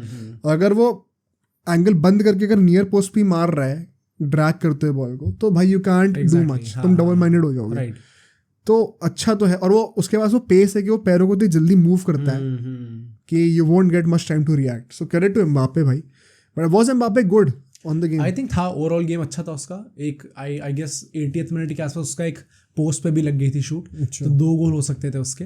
I think is he giving a Madrid वर्दी परफॉर्मेंस? ओ भाई टिपिकल, मतलब काफी डिफिकल्ट क्वेश्चन है ये। बट हाँ भाई, हमारे कौन से अभी मैड्रिड के फॉरवर्ड्स बहुत अच्छा परफॉर्म कर रहे हैं। तो इधर वे मैड्रिड इस टाइम में मैड्रिड के स्टैंडर्ड जो है वो भी काफी नीचे आ रखे हैं। ये काइंड ऑफ वेरी डिस्परेट। हाँ भाई, एक बच्चे के पीछे भीख मांगनी पड़ रही 2-3 साल से, तो कुछ तो खराब है। हाँ बट ठीक है, let's move on to Man City. I think Young Boys से भी मैच था इन लोगों का, अवे गेम था। एंड एक इंटरेस्टिंग स्टैट था कि हाफ टाइम पे जो ये 12:30 के जो मैचेस थे जितने भी, उस स्लॉट में जितने 5-6 मैचेस 6-7 मैच जो चल रहे थे, इकलौता यही मैच था जिसकी स्कोर लाइन 0-0 थी। अच्छा। बाकी हर किसी में किसी न किसी ने गोल मारा था। ओके। और ये डिफेंडिंग चैंपियंस है जिनके मैच में हाँ एक भी स्कोर लाइन नहीं थी। But the catch here is कि इन लोगों ने 7 चेंजेस करे हुए थे लाइनअप में। तो बहुत क्लियर गेम प्लान था गॉर्डियोला का कि he is not taking this game that seriously. अभी हम बारसा की बात करेंगे, वहां पे भी मुझे काइंड ऑफ यही चीज दिखी थी। इनफैक्ट मुझे बारसा और सिटी के गेम में काफी पैरेलल्स भी दिखे थोड़े बहुत। पहला तो यही कि ये लोग गेम को उतना सीरियसली नहीं ले रहे थे इन टर्म्स ऑफ दे नो कि मैनचेस्टर डर्बी आई और एल क्लासिको आने वाला है और वो हमारा मेन टारगेट है। एंड हमारा ऑपोजिशन थोड़ा वीक है तो हम काइंड ऑफ एक रिजल्ट निकाल सकते हैं। इतना हमें फुल इंटेंसिटी पे खेलने की जरूरत है नहीं। बट सिटी का जिस तरीके से स्टार्ट था, मैंने ना कुछ कमेंटेटर्स को ये चीज़ बोलते सुनी थी। बेसिकली वहाँ पे उस ग्राउंड में ना वो एस्ट्रोटर्फ टाइप का कुछ है, आर्टिफिशियल वो है। एंड मतलब मैंने प्रोफेशनली नहीं खेला है football, so I am not the best जज ऑफ इट। बट ये थोड़ा बहुत तो होता ही है ऑफ कोर्स कि जिस तरीके से बॉल मूव करती है टर्फ पे, ये तो हमने खुद भी देखा है। और जिस तरीके से नेचुरल ग्रास से मूव करती है काफ़ी फर्क होता है। सो कमेंटेटर्स वर सेइंग कि maybe City is taking some time to get adjusted to the weight of the pass that they should put in. किसको कितना दूर पास करना है, कितना तेज भागना पड़ेगा बॉल को एंटिसिपेट करने के लिए कि मेरे पास आने वाली है थ्रू बॉल। अब मैंने इसमें जो कि द रीजन आई सेड कि मैंने प्रोफेशनली नहीं खेला तो आई कांट रियली कमेंट, वो मैं उस एंगल से बोल रहा हूँ कि ऑफ कोर्स हमें पता तो है कि फ़र्क होता है, बट क्या इंटरनेशनल फुटबॉलर्स को इतना फर्क लगता है? इफेक्ट पड़ता है, राइट। तो आई am not sure about that भाई, जो इंडिया के लिए खेला वो बता सकता है ये चीज़ हमें। बट रिगार्डलेस आई थिंक यहाँ पे कुछ डिसेंट चांसेस थे सिटी के पास जो कि कन्वर्ट होने चाहिए थे। They should not have been in such a position जहाँ पे वो 0-0 पे जा रहे हो। एट द सेम टाइम कई बार हमने काउंटर्स पे लेजेंड देखा था कि यंग बॉयज़ भी चांसेस क्रिएट कर रही थी। ऐसा नहीं था कि यंग बॉयज़ एकदम खाली बैठी हुई है और सिर्फ बचने के लिए आई हुई है गेम में। बट जैसे ही सेकेंड हाफ आता है ना, एकदम से गेम पलट जाता है, बिकॉज फिर गोलों की छड़ी लगनी शुरू होती है। हालैंड ने ब्रेस मार दिया भाई, इंक्लूडिंग अ पेनल्टी, और जो गोल मारा वो एक्चुअली तगड़ा गोल था, मतलब राइट से फिनिश करा और अच्छा फिनिश करा है। अभी हमने प्रीमियर लीग में देखा था कैसे उसने काइंड ऑफ एक मेसी टाइप का एक गोल मारा था लेफ्ट से अपने। तो he is slowly getting back into the rhythm, and interestingly उसके इस यूसीएल सीजन के पहले 2 गोल थे, इससे पहले एक भी गोल ही नहीं मारा था। तो अब बिग न्यूज़, बिकॉज उसका फॉर्म में आना बहुत ज़रूरी है, और अगर वो फॉर्म में है तो अभी हम जैसे मैनचेस्टर डर्बी को प्रीव्यू करेंगे, it is not a good sign for United भाई, बिकॉज यूनाइटेड का हमने, अगर आपको नहीं पता, हमने लास्ट पॉडकास्ट में ब्रेक डाउन करा था कोपेनहेगन वाला गेम, तो उसको आप चेकआउट कर लेना, डिस्क्रिप्शन का आपको दिख जाएगा। उसमें भी हमने डिस्कस किया था कैसे यूनाइटेड का बहुत अच्छा कुछ नहीं चल रहा है, 1-0 जीते और वो पेनल्टी मिस हो गई थी, वरना तो भाई क्या ही थी बात। So very good news for Erling Haaland and Manchester city, and अपना स्टोन्स वगैरह और रॉड्री सब वापस आ भी रहे। तो एक इंटरेस्टिंग मुझे चीज़ लगी थी कि यहाँ पे ग्रेलिश और डोकू साथ में स्टार्ट करे थे, और डोकू राइट विंग पे था पहले, फिर उसको शिफ्ट कर दिया गया था। Of course he was still looking good. I think Docu ने तो एक बहुत बड़ा सिटर भी ड्रॉप कह रहा हूँ, कैच थोड़ी था भाई गोल था, सिटर छोड़ दिया था फर्स्ट हाफ में, जो कि 1-on-1 था लिटरली कीपर के साथ, उसने एकदम हाथों बना के दे दी। But overall I think good signs for City in the second half, अच्छी प्रोग्रेशन के साथ वो लोग चल रहे थे। एंड सबसे बड़ी बात है, जो लोग मैटर करते हैं उन्होंने गोल मारा है, तो वो उनके लॉन्ग टर्म सीजन प्रोस्पेक्ट के लिए बहुत इंपॉर्टेंट रहेगा। Now moving on to Barcelona versus Shakhtar Donetsk कहते हैं, जो भी कहते हैं भाई, बट 2-1 जीतते हैं यहाँ पे। और इन हाइंडसाइड आप कहोगे kind of a comfortable victory, but on paper देख के लग रहा होगा 2-1 मतलब कि क्लोज गेम हुआ है भाई। It was not exactly that. पहला हाफ तो बहुत अच्छे से डोमिनेट हमने करा था, एंड फरहान टोरेस ने भी गोल मार दिया। और अभी मैंने वो देखा था, उसने वो सेलिब्रेशन करा था ना अपने ग्रैंड मदर के लिए, कुछ दिख नहीं रहा था, वो कलर स्कीम कुछ ऐसी थी। तो उसमें ESPN वालों की एक वीडियो आई थी, उसमें वो लोग काइंड ऑफ उसके ऊपर कमेंट कर रहे थे कि you can have tried a better colour scheme, stuff like that. तो नीचे लोग कमेंट कर रहे हैं भाई कितना पैथेटिक हो कि उसके बेचारे के वो ग्रैंड मदर के लिए मैसेज लिख रहा है और तुम कलर स्कीम डिसाइड कर रहे हो। But I get where they are coming from as well. So regardless एक अच्छा गोल मारा फरहान टोरेस ने भी।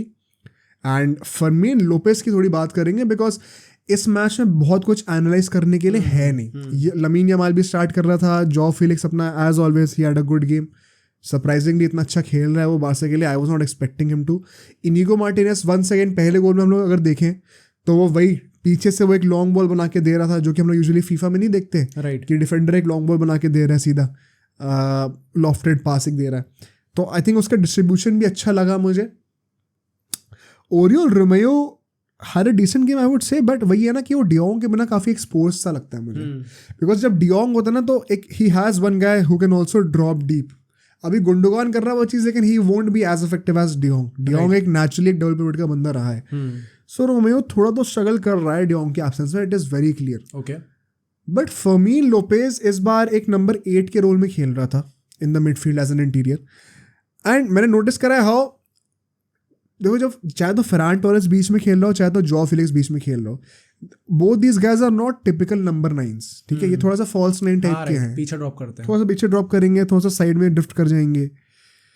तो क्या होता है ना, यहाँ पे फर्मीन लोपेस के पास वो लाइसेंस मिला हुआ है अपना, चावी ने उसको लाइसेंस दिया हुआ है कि भाई तू रन बना बॉक्स के अंदर। और सिर्फ रन बनाने की बात नहीं है, जैसे तुम्हें याद होगा रोनाल्ड कूमन के अंडर जब मेसी का लास्ट सीजन था, तब डियोंग को ये रोल मिला हुआ था नंबर 8 वाला, कि तुम बॉक्स के अंदर रन बनाओ। तो उसके 3-4 गोल भी आए थे उस टाइम पे। But most of the times he would still look to make that run in the box, और फिर पास करने का ट्राई करता था किसी को।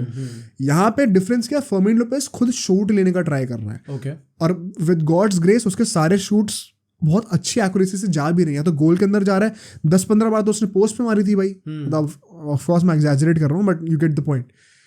तो genuinely if there is one talking point from this game, it is Fermin Lopez. Man of the match मिलता है उसको अल्टीमेटली। गोल बहुत अच्छा गोल मारा था उसने, बहुत टाइट फिनिश थी, आई थिंक काफ़ी अंडररेटेड गोल था वो। And frankly Shakhtar of course did not really have a chance, वैसे भी अवे गेम था उनके लिए, एक गोल मार देते हैं वो लोग, but Barcelona were looking quite comfortable. What would you say about Felix injury? तो वो उसने खुद ही कह दिया ना कि it was just a knock and I am already preparing for the next game, Okay. तो it's not a big deal. Ferran Torres भी एंड में लेटा था थोड़ी देर के लिए, बट वो भी कोई बड़ी डील नहीं है थैंकफुली। द पॉइंट इज कि बार्सिलोना के लिए भी, जो मैंने मैन सिटी के लिए कहा था, it was very evident specially in the second half कि they just want to see off the game, इन्हें ज़्यादा टाइम स्पेंड करना ही नहीं है। सो वो एनर्जी कंजर्वेशन दिख रही थी साफ साफ, एंड उसी के चलते हुए एक ईजी रिजल्ट मिला। 3 में 3 मैचेस जीत चुके हैं, आसार तो लग रहा है कि हम लोग ग्रुप टॉप करेंगे इस बार, हाँ। एंड होपफुली राउंड ऑफ 16 में कोई इजी ऑपोजिशन मिलेगा। But to sum up the match day 3 round up, क्या लग रहा है तुम्हें, कौन सी टीम कहाँ बैठ रही है? एंड ऑफ कोर्स वो क्वेश्चन हम पूछेंगे कि कौन सी टीम सबसे स्ट्रॉन्ग लग रही है, कौन सी सबसे वीक लग रही है। What do you have to say? तो डॉर्टमुंड वर्सेस न्यूकासल का मैच होता है, उसमें डॉर्टमुंड 1-0 जीत जाती है। नाउ द थिंग इज कि इस मैच में ना न्यूकासल के काफी चांसेस बने थे, बट समहाउ डॉर्टमुंड जीत जाती है वाला मैच। तो अभी वो जीते हो, तुम फिर भी कह रहे हो कि वो लोग क्वालिफाई नहीं करेंगे, मतलब थर्ड भी नहीं आएंगे। बहुत फ्लूकी बनती है, and I think AC Milan on their day they are quite better than Dortmund, and Dortmund की throughout the UCL it's not like कि बहुत अच्छी परफॉर्मेंस देखने को मिली है हमें। तो आई वुड से कि अल्टीमेटली वो लोग लास्ट ही आने वाले हैं। उसके बाद अपना एथलेटिको और सेल्टिक का मैच होता है। Through out the game Atletico was chasing and ultimately 2-2 होता है। तो कितना भी अच्छा आप ला लीगा में परफॉर्म कर लो, वो दिख रहा है कि आप यूसीएल में उतना अच्छा परफॉर्म नहीं कर पा रहे हो। And it's not even like कि बहुत बड़ी टीम्स के अगेंस्ट ऐसा है कि आप इसलिए नहीं कर पा रहे हो। टीम्स आइडियली कोई खास है नहीं आपके कंपैरिजन में, आप ला लीगा टॉप करने के कगार पे हो इस टाइम पे। Right, but did Griezmann have a good game? Griezmann का गेम अच्छा गया था, उसने गोल भी मारा था। The main point is De Paul को 2 येलो कार्ड मिलता है और उसे रेड कार्ड मिलता है। भाई डिपॉल देखो वैसे भी अर्जेंटीना के लिए खेलता मत का ऐसे क्लब लेवल पे उसे जज करना ही नहीं चाहिए। हाँ, वही। मेन उसका है, which is true for almost all the Argentine players, right. even Emi Martinez for that matter. and also Messi. But हाँ, moving on. उसके बाद लाइप्जिग और अपना रेड स्टार का मैच होता है, रेड स्टार बेलग्रेड। वो लाइप्जिग 3-1 जीत जाती है, आई थिंक ये सबको एक्सपेक्टेड था। एंड लास्ट मैच होता है पोर्तो और एंटवर्प का, जो कि पोर्तो 4-1 जीत जाती है। तो पोर्तो अभी सेकंड है बारसा के बाद 6 पॉइंट्स के साथ। जस्ट एक ही मैच के पॉइंट्स, जो 3 पॉइंट थे वो हारी हुई है, राइट, जो कि बारसा से हारी थी। सो क्लोज सेकंड, एंड अगर सेकंड फिक्चर में कुछ टर्न अराउंड हो जाए राइट, अपना ओलंपिक स्टेडियम में, तो you never know, but I think Barça should see of that game.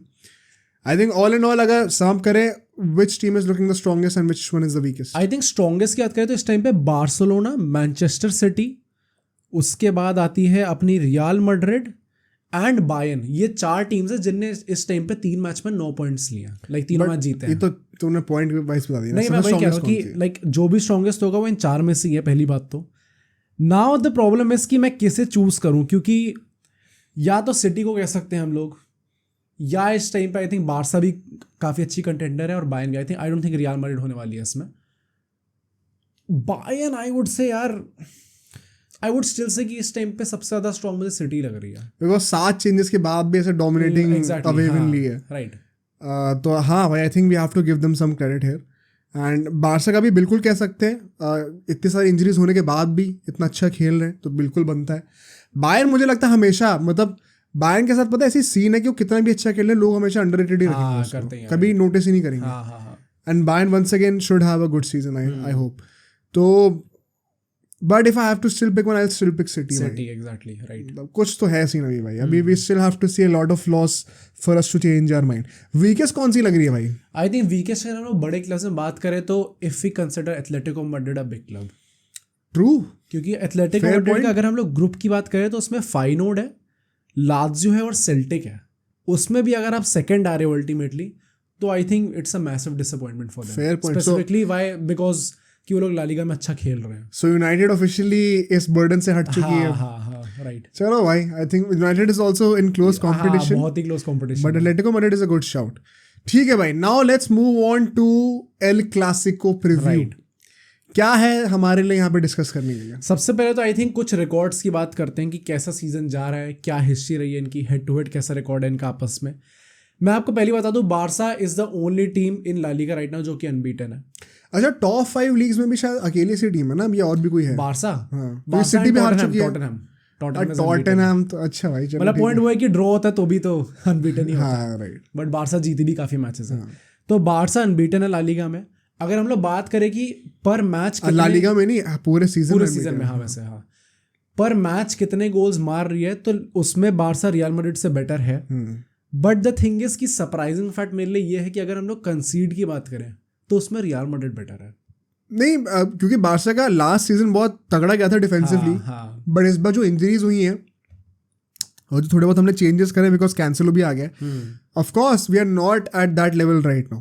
Point is कि मैड्रिड का डिफेंस तो बहुत ही गंदा है इस टाइम पे भाई। क्रेडिट टू एंसेलोटी, भाई कुछ ना कुछ करके काम चला ही रहा है, चाहे कामाविंगा हो चाहे चुआमेनी हो, राइट। बट हाँ, ये मैच जो होने वाला है ऑब्वियसली बारसा के होम मैच होगा। ये Barça has one all home games this season, तो ये उनके फेवर में। एंड द फैक्ट इज कि मैड्रिड ने इस थ्रू आउट द सीजन जितने भी अभी मैचेस खेले सब में एक ना एक गोल तो मारा ही मारा है।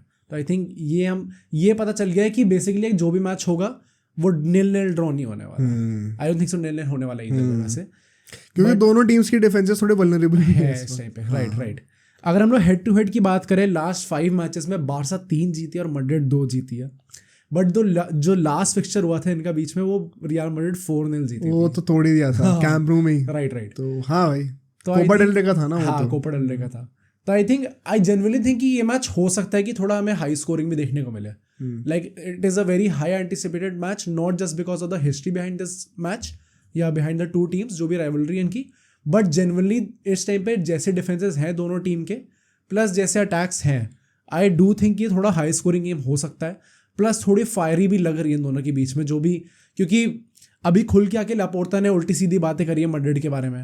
भाई वो जो डायरेक्टर है इनका बारसा का, कोई पता नहीं, उसका नाम भी नहीं पता था मुझे अभी तक, तो उसने वो विनीसियस के बारे में कमेंट्स करके देखा तुमने? नहीं, क्या बोला है उसने? वो कह दिया कि it is not about racism, that clown should be slapped. ओ भाई साहब, कि ये मीनिंगलेस स्टेप ओवर्स ये सब करके कुछ नहीं होता ये सब फील्ड पे भाई। तभी तो इन लोगों ने, ये पेरेस वगैरह ने मना कर दिया ना आने से। वहाँ पे कोई इनकी मीटिंग थी, कोई डिनर विनर था उसके लिए। ये तो कुछ ज्यादा ही एक्सट्रीम नहीं हो गया? बेवकूफ है भाई, ये तो कुछ ज्यादा। तुम्हें किसी और टीम के प्लेयर के बारे में बोलने की जरूरत ही क्या है? स्पेशली द मोमेंट यू से इट इज नॉट रेसिज्म, मतलब आप उसी इवेंट को आप पॉइंट आउट करके कह रहे हो जो कि रेसिज्म में इन्वॉल्व था। राइट। आपको वो शब्द ही क्यों यूज करना है यहाँ पे?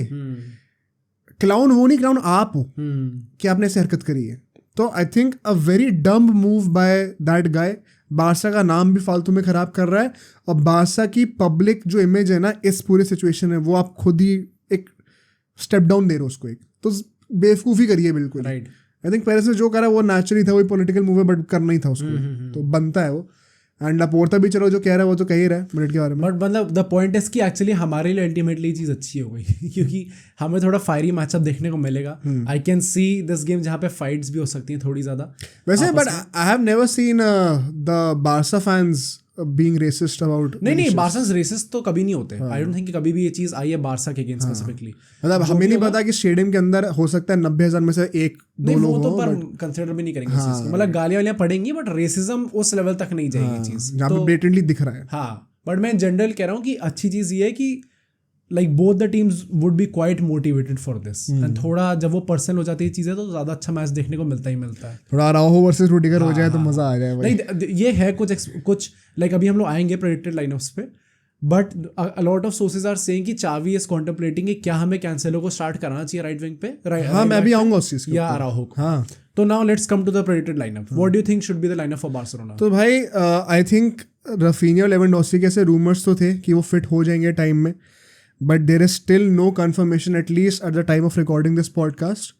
तो मैं जो लाइनअप बताऊंगा वो उनके बिना ही बनाऊंगा। अगर वो आते हैं तो वो बोनस है हमारे लिए। तो आई थिंक नेचुरली फिर फरान टोरेस और जॉ फिलिप्स तो स्टार्ट करेंगे ही करेंगे, बिकॉज इन दोनों ने गोल भी मारे हैं रिसेंटली और अच्छी परफॉर्मेंसेस भी दी हैं। बात होती है लमीन यमाल को आप स्टार्ट कराओगे कि नहीं कराओगे? आई थिंक नहीं कराना चाहिए इस मैच में, because we can use him as a super sub, जहाँ पे हम लोग उसको एक न्यू बर्स्ट ऑफ एनर्जी लाने के लिए इस गेम में लाया जाए हम लोग को।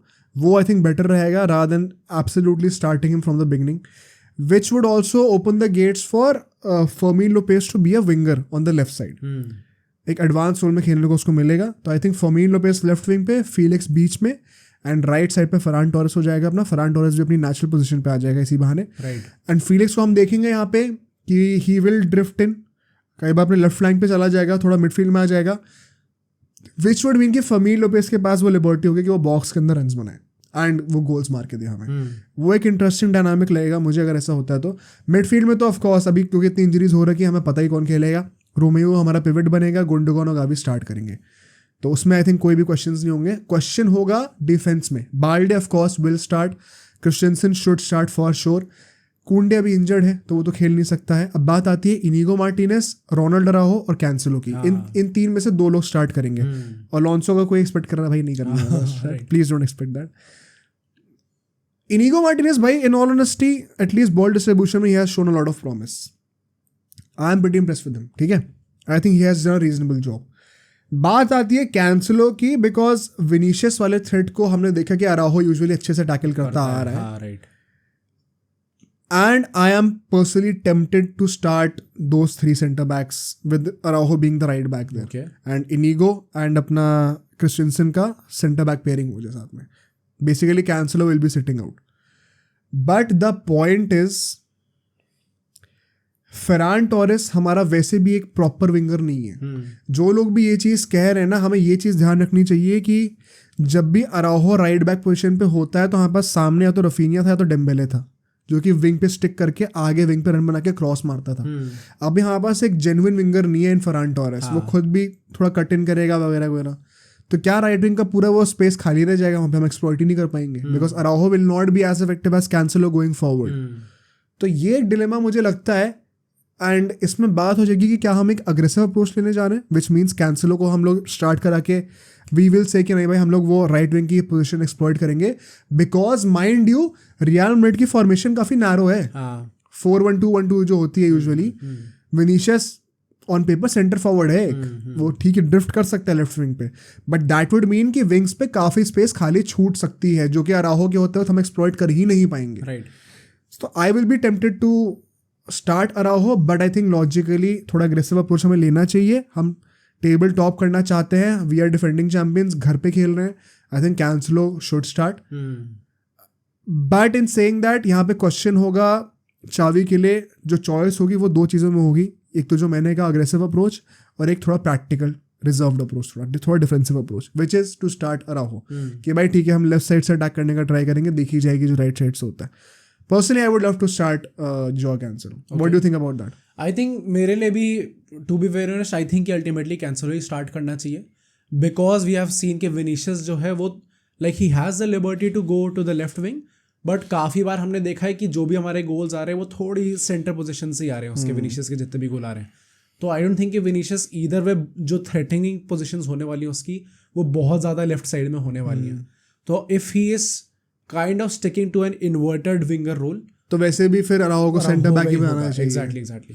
प्लस आई थिंक थोड़ी बहुत एक स्टेटमेंट होगी from Barcelona if they start Cancelo कि we are not giving too much importance to Vinicius who is the best player. We are kind of going with our game plan, हमारा घर है, हम dominate करने वाले हैं। End game तो I think इधर में वही लोग डोमिनेट करेंगे उस चीज़ को। So what about real Madrid now? Real Madrid का आई थिंक यहाँ पे लाइनअप थोड़ा सा डिफरेंट हो सकता है।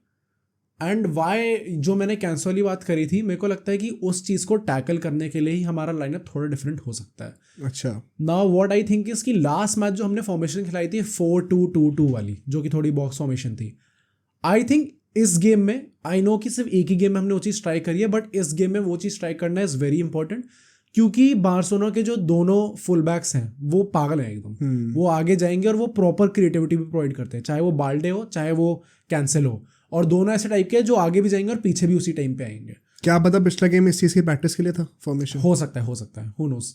तो आई थिंक हमारी जो लाइनअप होने वाली है वो 4-2-2-2 होनी चाहिए, जहाँ पे हम लोग बैकलाइन में ऑब्वियसली हमारा गोलकीपिंग में केपा स्टार्ट करेगा, Carvajal should be starting, Rudiger should be starting, Alba I would still say कि बाहर बैठेगा इस मैच में, Nacho would be starting. Left back पे आई से स्टार्ट फ्रैन गार्सिया, क्योंकि वो चाहे छोटा है बट उसके पास वो एटलीस्ट वो बर्स्ट ऑफ एनर्जी है कि वो थोड़ा आगे पीछे कर सकता है। एंड इधर आई थिंक मेंडी के हिसाब से कंपेयर करें तो he is much better going forward. तो आई थिंक वहाँ पे फ्रैन गार्सिया स्टार्ट करना चाहिए। नाउ जो डबल वेट होगा हमारा, it hurts me to say this but Modric again will be setting out in this match. Cruise start करेगा along with अपना Tchouameni I think is very important in this match. हमने अभी कुछ matches पहले ये चीज़ देखी थी एथलेटिको वाले मैच में, आई रिमेंबर जब हमने आई डोंट नो व्हाई हमने जो है अल्टीमेटली चुआमेनी को बाहर कर दिया, क्रूज मॉड्रिच साथ में स्टार्ट करा दिए थे। उस मैच के बाद ये डिस्कशंस होने लग गई थी कि क्या इन दोनों को साथ में स्टार्ट कराना भी चाहिए एक्चुअली में। हमने चीज लास्ट सीजन सिटी अगेंस्ट भी देखी थी। हाँ राइट जब आई थिंक वो प्रॉपर सीडीएम होना चाहिए। कितना भी कह रहे हो कि क्रूज पीछा के सीडीएम खेल लेगा, नहीं खेल सकता भाई, स्पेशली अगेंस्ट बार्सिलोना जहाँ जिसके मिडफील्डर्स काफ़ी ज़्यादा भागने वाले होने वाले हैं, गावी टाइप का प्लेयर होने वाला है। आई थिंक चुआमेनी का स्टार्ट करना इज़ वेरी इंपॉर्टेंट। कामाविंगा भी नहीं करेगा इस मैच में, चुआमेनी स्टार्ट करेगा, and I think it is very important कि हम लोग उसे स्टार्ट कराए ये वाला match. Cruise will be along with him in the double pivot position. जो बाकी दो होने वाले हैं जो कि हमारे सॉर्ट ऑफ विंगर्स होंगे, लेफ्ट मिडफील्डर बेसिकली हमारा बेलिंगम होगा, राइट मिडफील्डर हमारा अल्टीमेटली वैल्वर्दे होगा। बेसिकली कि ये दोनों अपना कवर भी काफ़ी प्रोवाइड करते हैं, बीच में भी ड्रिफ्ट इन कर सकते हैं, पर at the same time Cancelo और बाल्डे को रोकने के लिए ये दोनों काफ़ी इंपॉर्टेंट होंगे, राइट। स्पेशली कारवाल वाली साइड, क्योंकि वो तो बाल्डे तो पागल है भाई, वो एकदम दौड़ता रहेगा, कारवाल कीप अप कर नहीं पाएगा उस चीज़ से, तो एक बंदा होना चाहिए उसके लिए। एंड आई थिंक वही अपना वैल्वर्दे तेज भी है काफ़ी, तो इंपॉर्टेंट होगा वो। एंड आगे for me Rodrigo will be sitting out in this game. Okay. Despite getting a goal in that last game, I don't think he was up to the standards. Vinicius तो obviously start करे, but साथ में I think Joselu start करना चाहिए। So कामाविंगा बाहर बैठेगा हमारा? Unfortunately भाई, क्योंकि इस टाइम पे it is just कि हमारे midfield is too stacked right now। जब मॉड्रिच बाहर बैठ रहा है तो कामाविंगा तो बैठ ही सकता है बाहर इस टाइम पे। Maybe how about बेलिंगम को आप सेकंड स्ट्राइकर बना दो और कामाविंगा को एलएम पे, लेफ्ट मिड पे, बिकॉज लेफ्ट बैक तो खेलता ही है। मतलब करने को तो कर सकते हैं, बट द पॉइंट इज कि एकदम ये बेलिंगम और विनीशियस वाला जो हमने डुओ देखा था, ये भी हमने उसी मैच में देखा था अगेंस्ट एटलेटिको मैड्रिड, जब हमने मॉड्रिच को सॉर्ट ऑफ कैंप पोजीशन में खिला दिया था। राइट। मतलब in my opinion I don't think that is going to work ultimately. तो मैं यही कहूंगा, एंड आई थिंक एक प्रॉपर स्ट्राइकिंग प्रेजेंस होनी चाहिए हमारे पास। वो तो अब आनी नहीं वाली सीजन, तो छोड़ ही दो। नहीं मतलब लाइक बेसिकली अगर हमारे pass out and out proper forward नहीं है बेसिकली उस लेवल का, बट एटलीस्ट उस पोजीशन का बंदा तो है जो कि होजेलू है, जिसकी इनेट एबिलिटी उसकी तो एज अ सेंटर फॉरवर्ड वाली है ना। तो I think होजेलू for me would be starting this game, and जो फॉर्मेशन मैंने बताई है वही रखनी चाहिए। मॉड्रिच का आई एम जस्ट स्केयर्ड कि कहीं एंसेलोटी वैसी चीज़ ना कर दे कि वो देख रहे कि इंपॉर्टेंट गेम है and it would be kind of disrespecting to bench Modric and Kroos, तो दोनों को स्टार्ट कर दे, क्योंकि यही एग्जैक्ट चीज़ हुई थी अगेंस्ट एटलेटिको मैड्रिड, और उस मैच हम लोग पिटे थे पूरे मैच में। आई होप वो चीज़ ना हो, क्योंकि ये मैच जीतना काफ़ी इंपॉर्टेंट भी है। अगर बार्सिलोना जीतती है ये मैच, वैसे तो क्रूज ने बहुत जैसे क्रूज भाई साहब जब भी वो ऐसी इंटरव्यू देता है तो बहुत काम इंटरव्यू देता है। लाइक उसने इस मैच में कहा था कि अल्टीमेटली इस मैच का जो भी रिजल्ट होगा it is not going to mean much, क्योंकि अभी इस सीजन स्टार्ट हुआ है। अगर मैड्रिड जीतती है तो वो 4 पॉइंट आगे जाएगी बार्सिलोना के, विच वुड मीन नथिंग, और अगर बार्सिलोना जीतती है तो वो 2 पॉइंट आगे जाएगी मैड्रिड के, विच ऑल्सो मीन्स नथिंग। तो ऑब्वियसली बात तो एक तरीके से सही कर रहा है वो, द फैक्ट इज कि भाई जीतना तो है, मैटर तो करता ही है, राइट। ये तो वही बात है, इंडिया पाकिस्तान का मैच मैटर नहीं करता, प्ले कर रहे हैं थोड़ा, हाँ राइट। बट हाँ मेरे लिए लाइनअप होना चाहिए। But now let's come to the predictions. भाई प्रेडिक्शन से पहले एक बात बता दूं कि जो रेफरी होने वाला है वो है गिल मंजानो। ओके। जो कि वो तुम शायद शक्ल से पहचान रहे हो, वही बंदा है जो कि बहुत ही गलत रेफरिंग डिसीजंस देता है यूजुअली। एंड भाई आई होप ऐसा इस वजह से मैच ना हो जाए कुछ, एंड जिसके भी फेवर में जाए आई थिंक वो डिजर्वेडली होना चाहिए। एक स्टैट है, Barcelona have dropped points in 43% of the games जहाँ पे गिल मंजानो ने वो करा है, ला लीगा में रेफरिंग करी है। तो ड्रॉप पॉइंट्स का मतलब ड्रॉ या फिर मैच हारे। And real Madrid has one 87% of the league matches जहाँ पे उसने रेफरी करा। Let's go. तो इस फैक्टर को लेने के बाद अब प्रेडिक्शन करते हैं, तो हमें क्या लग रहा है कौन जीत रहा है? सी टू बी वेरी ऑनेस्ट, पता है मैं आई नो मैंने थ्रू आउट द सीजन ये सॉर्ट ऑफ बहाना नहीं बट रियलिटी है, बट हाँ एक तरीके से एक्सक्यूज भी है कि हमारे पास वो प्लेयर्स नहीं है इस बार। बट आई थिंक कि जितनी वल्नरेबल बारसा इस टाइम पे है, not in terms of the results that they are getting, क्योंकि वो जीत तो रही है ultimately, but the fact is कि इनके बहुत मेजर प्लेयर्स इंजर्ड हैं इस टाइम पे। इससे बेटर मौका नहीं मिलेगा इस टाइम पे बार्सा को हराने का। राइट। तो आई थिंक सो कि इस टाइम पे कोई भी एक्सक्यूज नहीं देना चाहिए हमें। इतनी इंजरीज के साथ we should be good enough to beat अपनी बार्सिलोना। बेंच स्ट्रेंथ नहीं है, बट जो स्टार्टिंग इलेवन है उसकी क्वालिटी इधर में काफी अच्छी है हमारी। तो आई थिंक कि I would go with a Madrid win, probably 2-1। I was gonna say 2-1 Barcelona. काफी सेफ प्रेडिक्शन होती है 2-1। हाँ राइट। नहीं एंड यूजुअली ला लीगा कह रहा हूँ, एल क्लासिको हम देखते नहीं, क्लोज मैचेस होते हैं, बट ठीक है भाई, ये तो हम लोग अपने बाइसेस पे आ गए। मैं बारसा का सपोर्टर हूँ तो मैंने बारसा भाई मुझे तो अच्छा ही लगता है, like there is a good chance कि मैड्रिड जीत सकती है। नहीं जीत सकती है for sure, which is why I am not saying 4-0, मैं 4-0 कहता, but I think I will be a little reserved here and say 2-1 Barca, but this game could go anywhere. Let's see क्या होता है। Let's move on to Manchester derby, right. United के घर पे होने वाला ये मैच। क्या लग रहा है भाई, अब हालैंड भी फॉर्म में आ रहा है, they are slowly getting their players back as well, तो एंड यूनाइटेड भी हम कह सकते हैं काइंड ऑफ कि बहुत टाइम से स्ट्रगल कर रही थी, बट ऑफ लेट रिजल्ट निकाल पा रही है। मेरा पॉइंट ये है कि अगर हम लोग दोनों टीम्स के लास्ट के 5 मैचेस देखें, यूनाइटेड 3 जीती है, सिटी भी 3 ही जीती है। अच्छा, तो दोनों के लास्ट के अभी करंट फॉर्म की बात करें, लास्ट 5 मैचेस दोनों का सेम है। इनफैक्ट अपनी मैनचेस्टर यूनाइटेड जो है वो अभी लास्ट के 3 कंसेक्यूटिव मैचेस जीती है। नहीं ये अब सिटी सिर्फ 2 जीती है, उससे पहले आर्सेनल से हारी थी। तो एक तरीके से जस्ट अगर हम लोग 3 मैच की बात करें तो बेटर रिकॉर्ड यूनाइटेड का, बट वी ऑल नो कि वो विंस कैसी आई थी और कैसे क्या रिजल्ट है अल्टीमेटली उस चीज़ का। हम लोग हेड टू हेड की बात करें तो जैसे हमने एल क्लासिको की बात करी थी, अभी लास्ट 5 मैचेस में उनका 3-2 था, क्लोज था काफ़ी। यहाँ पे ऑब्वियसली 1 साइड होना था, 4-1 है इस टाइम पे। वो जो एक जीते थे वो भी इतनी कॉन्ट्रोवर्शियल विन थी यूनाइटेड वाली, जब वो रैशफोर्ड ने गोल मारा था और वो सॉर्ट ऑफ ऑफ साइड था या नहीं था। अच्छा, इसकी स्ट्रीम करी थी हमने। राइट। तो आई थिंक कि अल्टीमेटली बहुत ज़्यादा फेवर में ये जो है फिक्सचर सिटी के ही है। Even in this season City जिस लेवल पे परफॉर्म करे, United is not even close. City इस टाइम पे 2nd है, यूनाइटेड 8th है।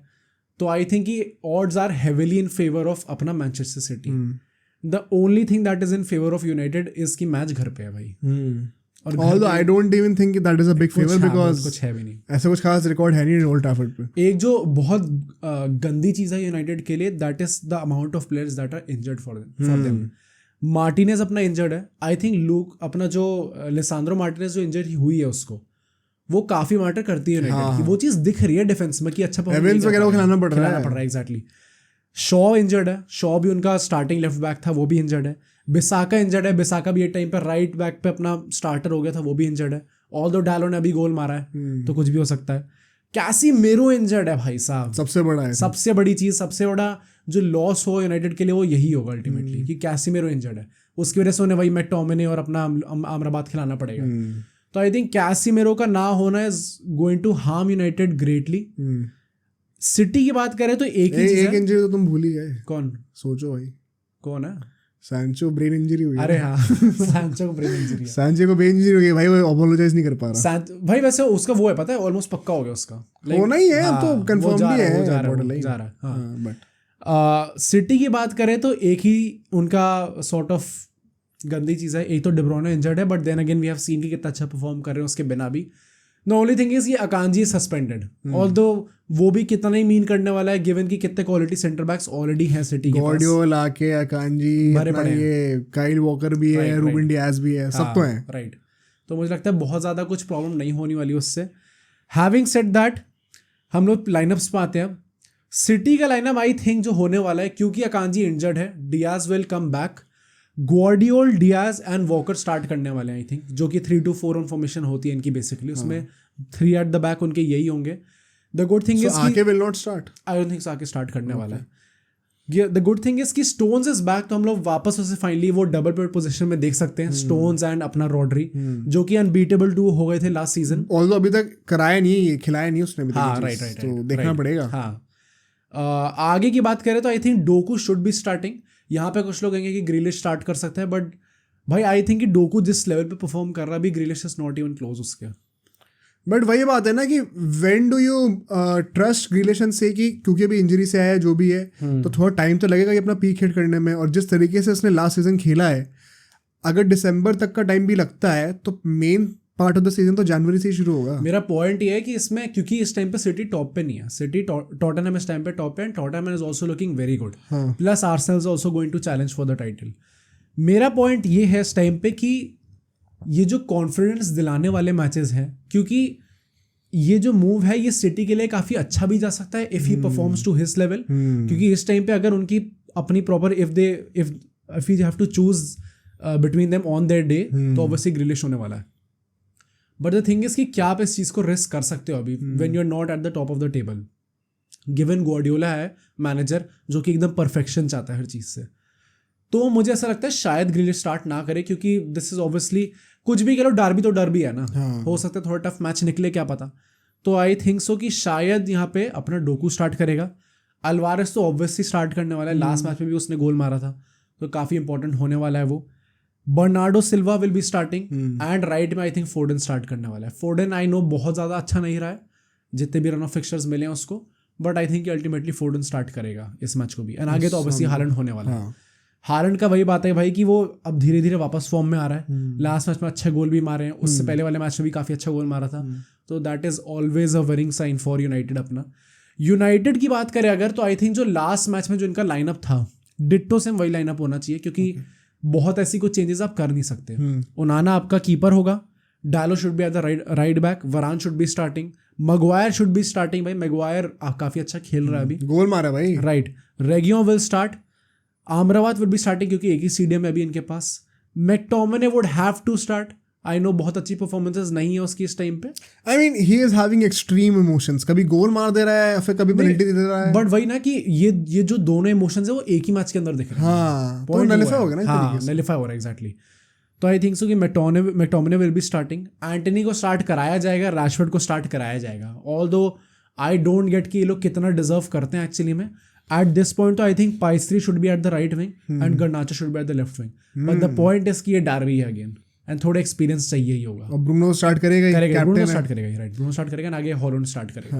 तो फाइनली हॉलैंड वर्सेस हालैंड दिखने वाला है, ये चीज इंटरेस्टिंग होने वाली है अल्टीमेटली। तो भाई क्या लग रहा है कौन जीतने वाला है? आई थिंक सिटी जीतने वाली है भाई। तो क्या रिजल्ट होगा? Much easier to predict actually में भाई। क्या I don't think United is going to score in this match. हाँ आई डोंट थिंक सो गोल मारेगी।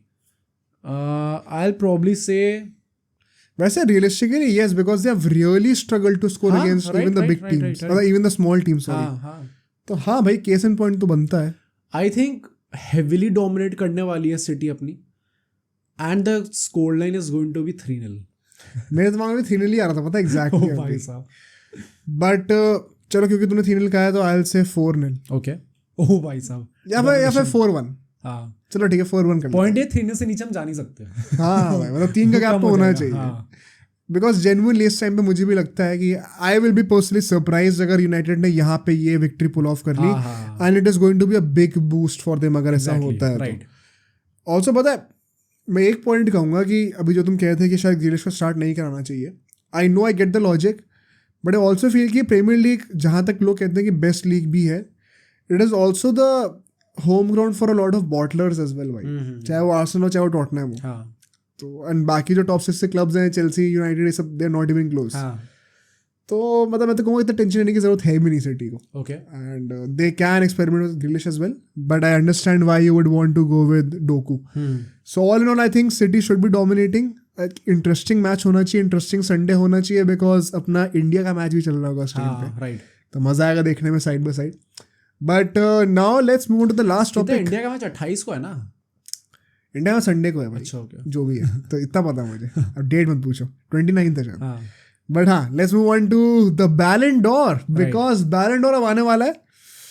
अब ये या तो संडे को रात को हो रहा है, मंडे को हो रहा है, ये भाई किसी को पता हो तो कमेंट्स में बता देना भाई। But regardless I think we should do our predictions, and predictions शायद विनर के लिए तो सरप्राइजिंग नहीं है, बट बाकियों के लिए सभी सरप्राइजिंग। जिनको नहीं पता, फैब्रिज़ो ने क्या दिया है बेसिकली कि मेसी काइंड ऑफ कंफर्म कर दिया कि मेसी जीत रहा है।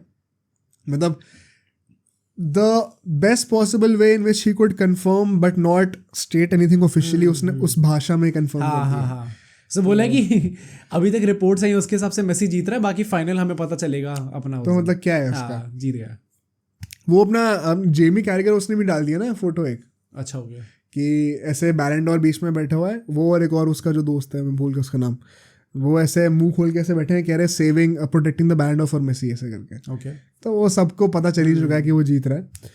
सो आई थिंक जहाँ तक प्रेडिक्शंस है विनर की, अभी तक अगर कोई डिल्यूजन में है कि हालैंड जीतने वाला है तो भाई सॉरी, नहीं जीतने वाला। It is pretty clear, Messi जीतेगा ही जीतेगा बैलन डोर। कितना वो डिजर्व करता था, क्या उसकी लेगेसी है, वो जब वो जीत जाएगा तब तो डिस्कस करेंगे ही उस पॉडकास्ट में। बट अभी के लिए if you have to give some quick words on Haaland versus Messi, because I think second का भी हमें पता ही है कि हालैंड ही आएगा। Firstly what do you feel about this, what I just asked, and secondly कितना गैप रहेगा, तुम्हें क्या लगता है? भाई आई थिंक कि ऐसा कुछ बहुत कंट्रोवर्शियल रहा नहीं इस टाइम पे कि हालैंड जीतेगा या मेसी जीतेगा. आई थिंक एक बेसिक नोशन जो है वो सबके माइंड में यही है कि जो भी जीत रहा है वो डिजर्विंग तो है ही, क्योंकि एक I beg to disagree. I don't think कि आधे लोगों में तो ये नोशन है कि मेसी जीतेगा तो क्योंकि डिजर्विंग आधा फैन बेस रोनाल्डो का है. हाँ, मेक सेंस. मैं ये कह रहा हूँ कि मतलब जो भी लॉजिकली सोच रहा है उन सब के दिमाग तुम में. कह रहे हो कि रोनाल्डो फैंस इलॉजिकल है? आई एम सेइंग कि कुछ रोनाल्डो फैंस इलॉजिकल है. मैं ये कहूँगा कि लाइक मेरे लिए बहुत ज़्यादा कंट्रोवर्शियल है नहीं ये चीज़, क्योंकि आई थिंक सबको ही पता है कि वो वर्ल्ड कप जीत गया तो वो डिजर्व करता ही है, और ये ट्रेबल जीत गया तो ये भी डिजर्व करता ही है. तो आई थिंक जो भी वो टॉप 2 वाली फाइट तो इन दोनों के बीच में होनी थी, हमें बहुत टाइम से पता है ये चीज़.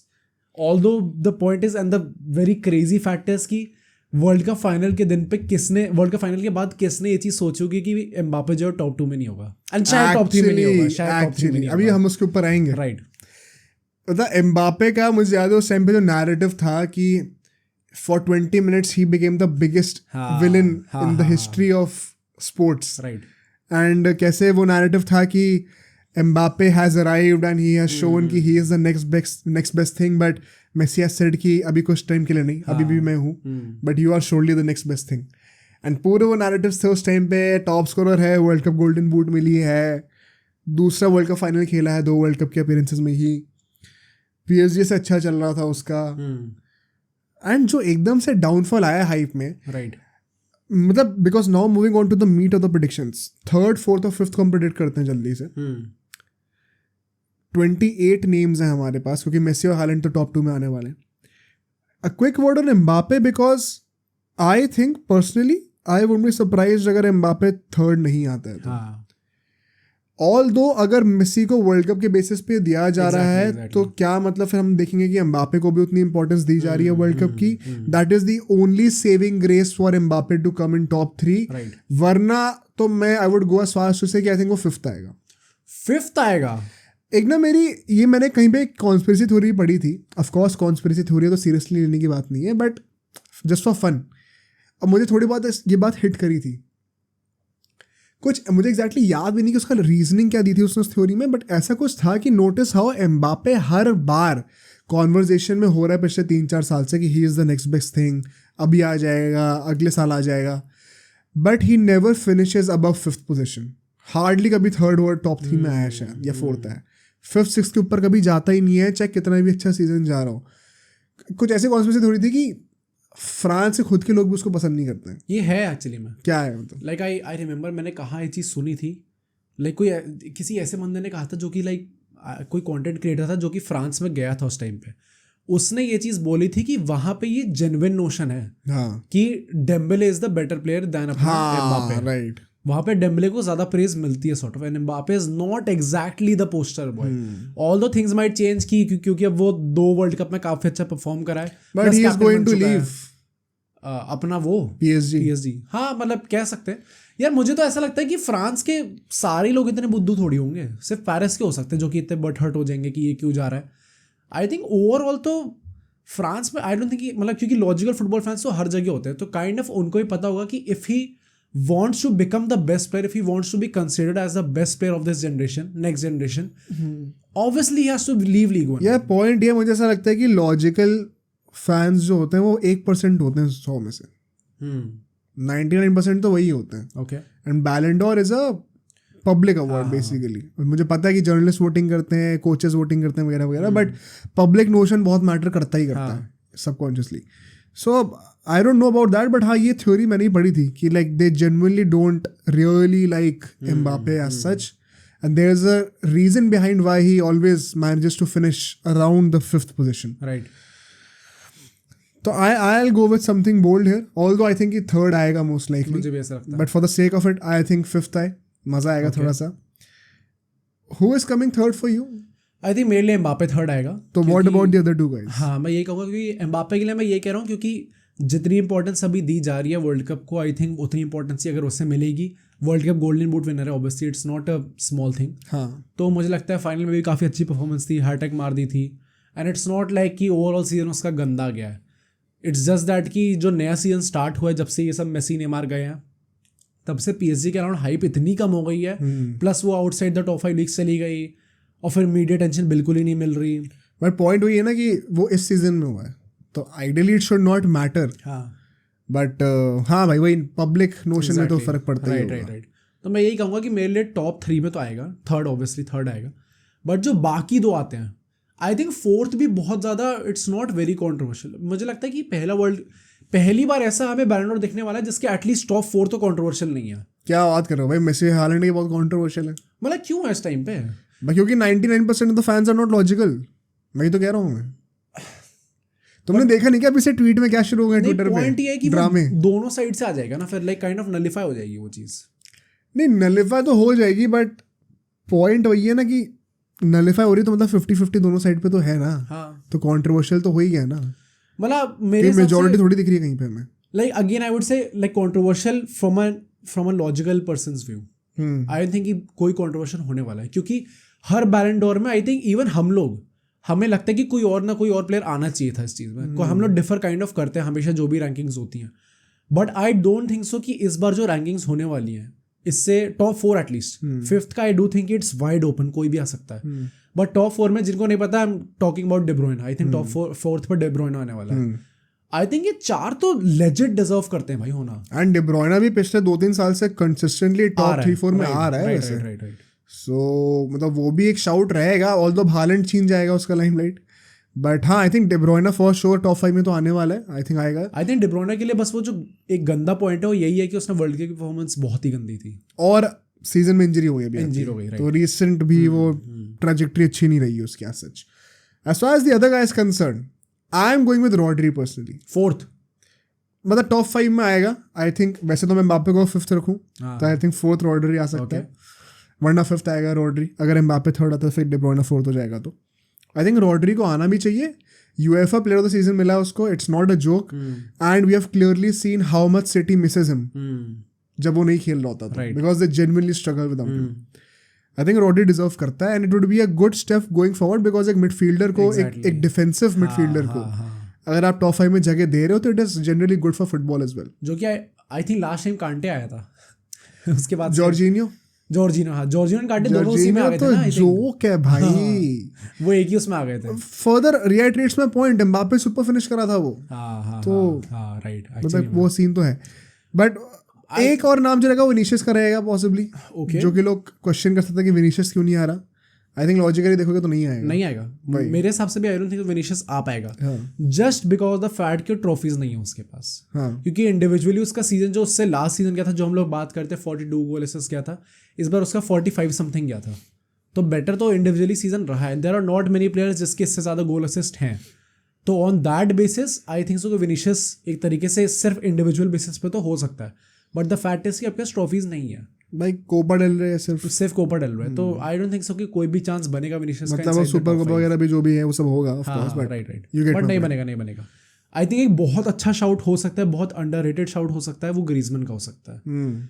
ग्रीजमैन के अगर स्टैट्स देखें, क्योंकि लास्ट सीजन उसका इतना अंडररेटेड गया है, मुझे खुद भी एक टाइम पे ये स्टैट्स नहीं पता थे। 55 मैचेस खेले थे इंक्लूडिंग द वर्ल्ड कप, उसमें उसके 38 गोल कॉन्ट्रीब्यूशंस थे, and in my opinion he was France best player. वो फाइनल में आके थोड़ा सा एम्बापे की तरफ टिप कर गया, बट इफ यू जेन्युइनली सी, एक तो ना लोग भी इतने भाई में इलॉजिकल इतने होते हैं, फाइनल तक सबका वही था कि ग्रीजमैन बेस्ट प्लेयर है इस वक्त फ्रांस का, और फाइनल में just because you had to counter Messi तो एकदम से एम्बापे सबका हीरो बन गया ताकि बैलन डोर के लिए उसको शाउट मिल पाए। राइट। तो it's funny how social media also works and how illogical people can get to protect someone. But are we saying कि ग्रीजमैन टॉप 5 में आ सकता है just because of the world cup? वही ना, क्योंकि क्लब से कुछ नहीं करा, कुछ भी नहीं अल्टीमेटली, प्लस एक भी इंडिविजुअल अवार्ड भी नहीं मिला ना अल्टीमेटली उससे अपने वर्ल्ड कप में। एंड बेसिकली वही पॉइंट वही है कि अल्टीमेटली लाइमलाइट पूरी वर्ल्ड कप की एम्बापे ले ही गया था, even though logically Griezmann was their best player in the world cup. जो लोग फुटबॉल समझते हैं वो मेरे से एग्री करेंगे, but it's not just about football, it is also about glory, about goals, what is flashy, and वहां पे एक स्ट्राइकर हमेशा फ्लरिश करेगा। Right. So I think, but then कौन आएगा तुम्हारे लिए? आई थिंक हो सकता है रॉड्री काफी अच्छा शाउट हो सकता है, एंड इस टाइम पे जो भी लिस्ट आई है इनकी, there are not many people जो कि जिसको हम लोग रॉड्री से ज्यादा क्रेडिट दे सकते हैं इस टाइम पे। एंड एक ट्रेवल विनिंग टीम से अगर 3 लोग फाइनलिस्ट में टॉप 5 में आ रहे हो तो it is not something unusual also, you can expect that to happen. तो आई थिंक ये 3 तो बनते ही हैं। Would you agree with that Rodri? हाँ राइट। बट अगर हम लोग लास्ट जल्दी से चीज कवर करें विच इज कि कितना गैप होने वाला है मेसी हालैंड में, क्या लग रहा है? आई थिंक बहुत क्लोज जाएगा। लाइक जो हमने वीवीडी और अपना मेसी के बीच में देखा था, आई थिंक कुछ 6-7 पॉइंट का गैप था। वी कैन एक्चुअली सी कि इतना कम गैप हो सकता है दोनों के बीच में। रियली? हाँ, आई जनरली थिंक सो कि काफ़ी क्लोज जाएगा, क्योंकि लाइक वो तो डिफेंडर और स्ट्राइकर के बीच में था, डिफेंडर और फॉरवर्ड के बीच में, ये तो फॉरवर्ड और फॉरवर्ड के बीच में। And it's literally just about कि किस चीज़ को आप ज़्यादा वैल्यू देने वाले हो, क्योंकि World Cup the biggest thing that you can win in football, and treble रोज नहीं जीतती टीम, हर साल नहीं जीतती। तो इट्स जस्ट अबाउट कि कौन सा जर्नलिस्ट, कौन सा कोच किस चीज़ को ज़्यादा रेटिंग देने वाला है अल्टीमेटली। तो आई थिंक बहुत ज़्यादा क्लोज आ सकता है ये चीज़, possibly even closer than VVD and Messi. सोचो अगर 1 पॉइंट्स हो तो भाई क्या मजा आएगा, क्रेजी हो जाएगा। सबसे ज्यादा क्लच परफॉर्मेंस ऑफ मेसी। ठीक है भाई, on that note let's hope कि अगले अगर जीतेगा मेसी तो मैं ये ट्रॉफी अपने साथ यहीं पे रखूंगा, गोद में लेके रखूंगा। एंड तब तक के लिए भाई लाइक कर दो पॉडकास्ट को, शेयर कर दो अपने दोस्तों के साथ, सब्सक्राइब कर दो चैनल को, और आपके लिए जो बेस्ट अगली वीडियो होनी चाहिए वो मोहित आपको दिखाएगा, वो आपको यहाँ पे दिख जाएगी। तो make sure to check that out, and जो जैसी भी आपको वीडियो लगे वो हमें कमेंट से बताइएगा।